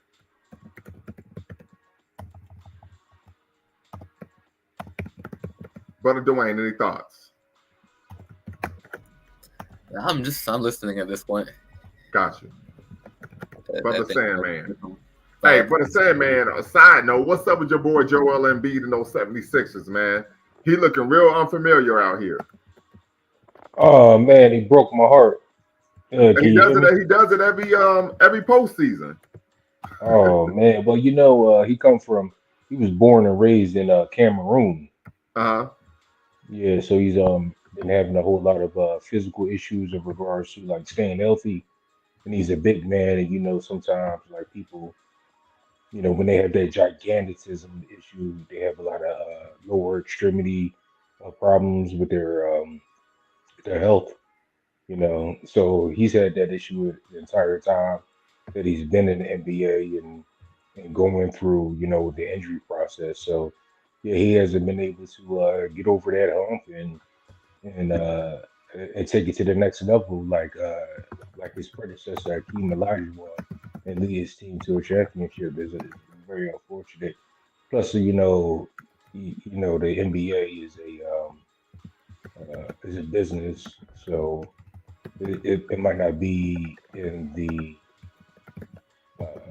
well-being of the National Basketball Association to have Joel Embiid, the African, be the face of the uh, of the Of the league. business Well, he won of the MVP league. last year. Yeah, he won an I MVP. would make the argument part of the issue, and of course we're gonna get back into the actual conversation. I would think, but part of the issue is the fact that he's just soft. He's the biggest person on the court, and anytime there's a collision, he's the one that ends up on the floor. Yeah, Soft. well, the thing is, SOFT. yeah, well, Soft. the thing is, what he says and what he claims is the doctors advised him that because of his degenerative lower extremity issues with his knees and his feet, that to reduce the impact of jumping and taking the impact of the collisions that's going on and the paint, that he should fall as opposed to absorbing all of the impact of his joints. So that's why he claims he falls all the time. I got So you. And I would talk to that as soft. SOFT. I mean, you got yeah, guys. He got. You're talking about we're gonna get back to the conversation, brothers, sisters. Please forgive me, but I'm just gonna digress for a minute. You got people running into him that he outweighs by 130 pounds. That makes no sense to me. That's like my daughter running into me and I'm falling down. That makes no sense whatsoever. And she's like $110, and I'm 225, 230. Stop it. Right? yeah, Stop but it. Stop it. Right? But yeah, but they was doing a lot of fouling out there too. You know what I mean? The New York Knicks, they was playing rough and tumble brand of basketball. They was I mean, like they did it to they was Michael, playing and Michael football. got the job done. Yeah, Michael, he a different breed. He's one of the chosen ones. You know, and I uh, got and and Shaq, and Shaq, he was like 350 pounds, so they was scared to tussle with him. you. Joel Embiid ain't that big, Right, yeah, Joel ain't that big or that strong, absolutely. or that So yeah, strong. Yeah, so let me say this, and we're gonna get back on topic. So, brother Doc, I actually put both of I put Africana Womanism, We're Planning Ourselves by Dr. Canoa Hudson Weems in the chat, and I also put in the chat The Myth of Black Male Privilege by Dr. T. Hassan Johnson. So I hope that satisfies your intellectual taste for this Oh evening. yeah. And I'm going to we'll go around and I'll allow you all to close out, and then we're going, of course, going to end for the night. Definitely appreciate everyone who tapped in this evening, and you're always welcome here at Lumumba Speaks and of course Speak for Line Network. So we'll start with Brother Omawale. Final thoughts regarding the conversation this evening: is sexism Pan-Africanism's Achilles heel? Unfortunately, it would be nice if we could have some sisters, give their perspectives on it. But I would just say, based on everything that we've concluded from the conversation, it would seem like a resounding no. Very good, very good. And of course, just very quickly, because there may be some individuals who would take umbrage, right? I get a lot of comments, right? The morning after is, of course, the conversation we had was rooted in history, the actual history of the movement, right? The history of the movement. And of course, as Brother Omawale said earlier in the broadcast, there may be some individuals who have made sexist comments, some individuals who have maybe engaged in behavior that was problematic and repressive to sisters in the struggle. But we do not find this being an overall theme, of course, in the movement. And even in the literature that I read, the critique that they had was the fact that when you learn about Pan-Africanism, it typically centers male leaders. They didn't make the claim that in these movements, women were omitted from engaging in leadership type of position. So something to consider. Brother Sandman, what say you? Yeah, just like I was saying before, it's all about the family structure.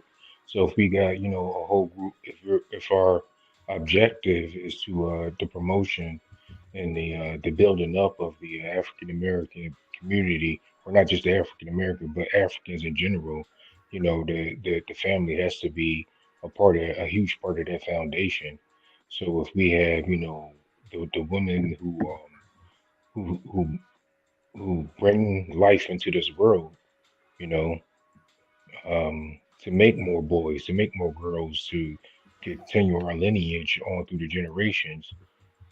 But those same people that are bringing life into this world are preoccupied with all of the hardships of leading the community. Um, that just doesn't seem like it's a viable concept to be able to have to juggle both of those issues. So I think you could say that sexism is the Achilles heel or Pan-Africanism, but I think that whole ideology is is false and misleading, being that there won't be any promotion of Africans in Pan-Africanism without the family, and you can't have the family without the women at home giving birth to children and helping raise the children. And so I want to play, black feminist advocate real quick, right? The argument they would make is, why do I have to be home raising the children while you're out doing, doing whatever with who knows who? Why do I have to be relegated to being in the home raising the children? You took it out of my mouth. That's the argument that would Well, be made. That would be the retort. well, Yeah. that's a childish mindset, I believe. And I think that black women or women in general need to grow up. Like when you're a child, you think it's a child, and when you're an adult, you put childish things to aside. So if you know that your objective in this world is to bring forth life and help to mature that life so that they can lead the next generation of your lineage, then you should be focused on your objective as opposed to worried about being lit like Cardi B out in the street doing hot girl summer Right. and worry Well, and about I think that is a good retort. I would even make the argument that I think that type of mindset or position is rooted in the fact that one would believe that being a nurturer of a child, being a raiser of a child, uh, one would believe that is not a position of power, right? And so I think that is part of the issue as well. I know Sister Sherzad Ali always talked about how black women took issue in numbers due to feminism for cooking for the family, but not understanding that when you are the chef of the family, right, then you are actually a nutritionist, and that's a very powerful position in the home. So I think some of that has to do with ideology. Maybe somebody even argue that is brainwashing there. But another retort that would be made as a black feminist perspective would be, when you say that it's a childish perspective, some would argue that you're making the argument that women are inherently childish. Well, no, I'm not saying Without that liking that thinking. women are inherently childish. I think that modern society has become childish and degenerate, and I think that social media and a lot of the influencers in the world are influencing our young people to engage in degenerate childish behavior. So let me ask you this, and I'm not picking on you. This is a legitimate question, so I'm not even playing black feminist advocate here. Do you think we should make space as a community for degenerate behavior? Um, I mean, it's part of entertainment, I suppose, but yeah, and no, I don't think so. I don't think that it should be a space for it in real life, only on television, and it needs to be like it needs to be controlled. It should be it shouldn't be so that young women can see Cardi B, screaming about her WAP, or young women can walk around, with their clothes very revealing, like Megan Thee Stallion, shaking her butt because they're not old enough or mature enough to make the proper decisions about themselves. So yeah, for entertainment purposes, yeah, sure, you can imagine yourself being any type of person, and if you want Right. to, watch something on television, that's fine. But in the actual community, no, I don't think that uh, a spot. The degeneracy has no spot in a Overstood. civilized community. Overstood. Brother Doc, I'm gonna let you close us out. Yeah, the jury is still out for me. I don't know enough to say that the uh, that sexism in isn't the black Pan Africanist Achilles heel. I don't know enough about not only sexism but the way that black women view themselves inside of that concept. So they attach themselves to it for a reason. So there's some phenomenon that's going on that needs to be addressed. Each arm of what they consider themselves, each arm of uh, what they consider to be the sexist problem needs to be identified, and each leg needs to be kicked from up under that philosophy or that idea. So I don't know enough right now to just say no. I want to learn more, and I want to see where they're coming from, because the brother Mr. Sandman, he said that you know uh, part of community is sisters having babies. Well, I think we need to have space for sisters to look at themselves as more than baby makers, and that may be something that attributes to their idea that there's an imbalance in Pan Africanism, or an imbalance in the way that we uh, have movement and the way that we have community. We need to make space for them to feel like they're in community and not being ruled over. You know what I mean? Or Well, the thing they is, they will call. sorry for interrupting. Go ahead. Go ahead. Yeah, the thing is, they as being baby makers, the woman or the mother is the first teacher Can you of the speak up a child. little bit more, Brother Sandman? Oh, hold on. Can you hear me better now? Yes. Yeah, I was just saying that the woman is the first teacher of the child, so they have the most influence on the society by being at home and teaching the child to grow up to be a responsible adult. And of course, the man has influence over the child too, but the woman has more influence over the child. So by Right, but being at home, if she has way more influence over the community raising children than she does, be running for senator. yes, that's a great perspective on the woman's ability to have control over community through the way that she raises children. But in our position, or the black feminist academic position, they don't see the value in having children to begin with, or they don't see their value being expressed as women through having children. So how do we wrestle with the idea that children degrades them in some way? You know, I've seen a lot of feminist content on social media, and it's, you know, they take some very surprising takes, and that's why I seek to get on the inside of what they're thinking. Um, yeah, that's pretty That's much why it. I mentioned that there's some literature that makes that argument, right? And so we talk. There are different strands of feminism. You have black feminist thought. You have radical feminism. Particularly, that's a position taken by radical feminists that having children is oppressive. That being a mother is oppressive. That being a member, being part of a family unit is oppressive. So the solution is, if you believe that, if you ascribe to that ideology, the solution is to what? Remove yourself from that type of apparatus, that type of family unit. Yeah.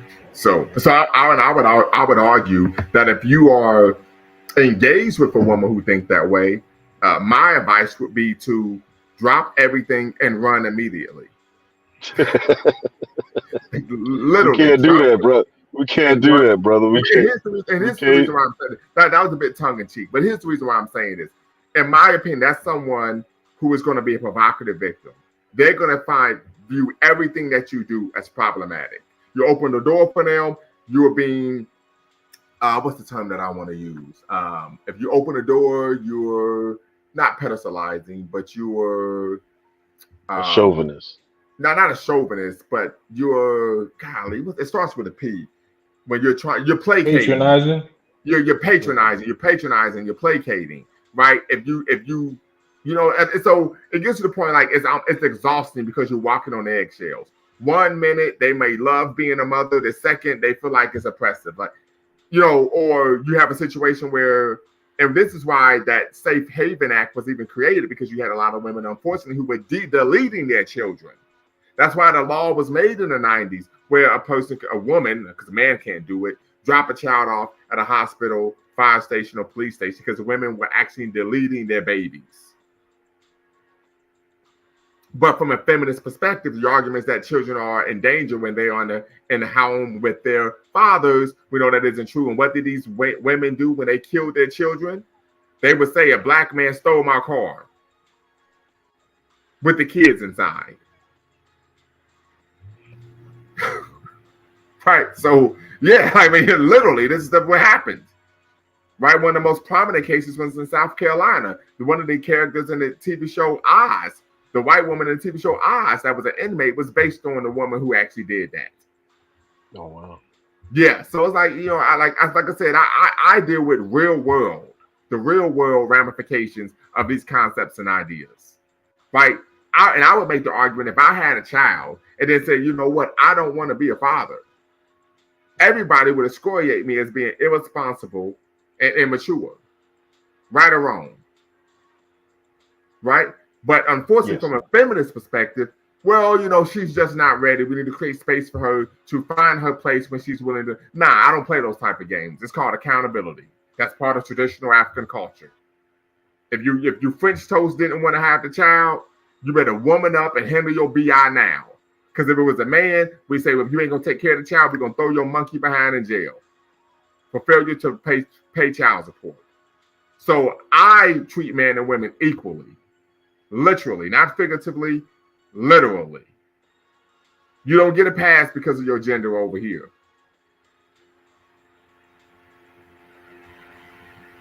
Yeah, and I would argue that giving sisters passes is what reinforces this negative behavior, this solipsistic worldview, this intellectually lazy discourse. And then, of course, we know that they're the first purveyors of culture to the child, so then the child ends up in an untoward situation.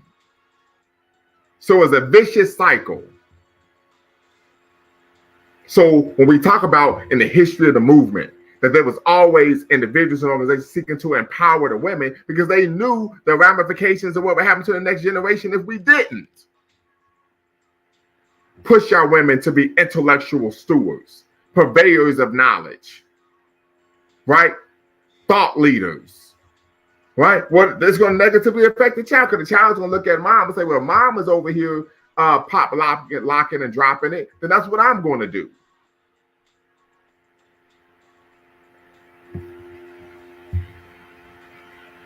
If mom is apolitical, I'm going to be apolitical. If mom is a cretin, then I'm going to be a cretin. One of the reasons why I've always had a love for intellectual inquiry is because my mother instilled that in me when I was a child. Matter of fact, my dad was like, listen, I was at my parents' house maybe 2 weeks ago. And my dad was like, you know where you get that from? You get it from your mom. He was like, because I was at work all the time. But my mom was an intellect and she instilled that in me. Come on, sit down. We're going to read this book. Come on, sit down. We're going to do X, Y, Z. I can vividly recall, when I was in kindergarten, I was able to do my brother's 3rd grade math homework. Literally, I vividly recall that. So the household, and the proverb states what? The ruin of a nation begins in the homes of its people. That's why, and Brother Dwayne knows this, when we talk online, we may be having some group chats. People start talking about the school system. Like, man, shut the French toast up. I want to hear that crap. What you doing in the household? The school system has no control over the values that you normalize in your home. Turn the goddamn TV off. Stop playing video games and sit down with your children and have them read. Sit down with your children and engage them in intellectual pursuits. I actually put up a picture on my channel of a picture of my children 7 years ago this week playing a vocabulary builder board game. I don't know if anyone saw it. I normalize these things in my home with my children, so I'm not just talking about obliviating. This is what I did on a diurnal basis. The teenagers now, so you know they don't want to talk to me, right? But this is what I did on a diurnal basis. So I could poke out my chest because I actually practice what I preach. It's not theoretical for me. I actually did it. And this is I told my daughter all the time, I was like, I had a plan for you before you was even born. She was like, what? I said, you ain't even had no choice, yeah. I had a plan for you before you was even born. I said, this is what I'm going to do with my children. This is how I'm going to raise them. This is what I'm going to do. This is what type of values and beliefs I'm going to inculcate in them. I had the whole thing lined up before they were even born. So that's why I could take this position. I could stand on business.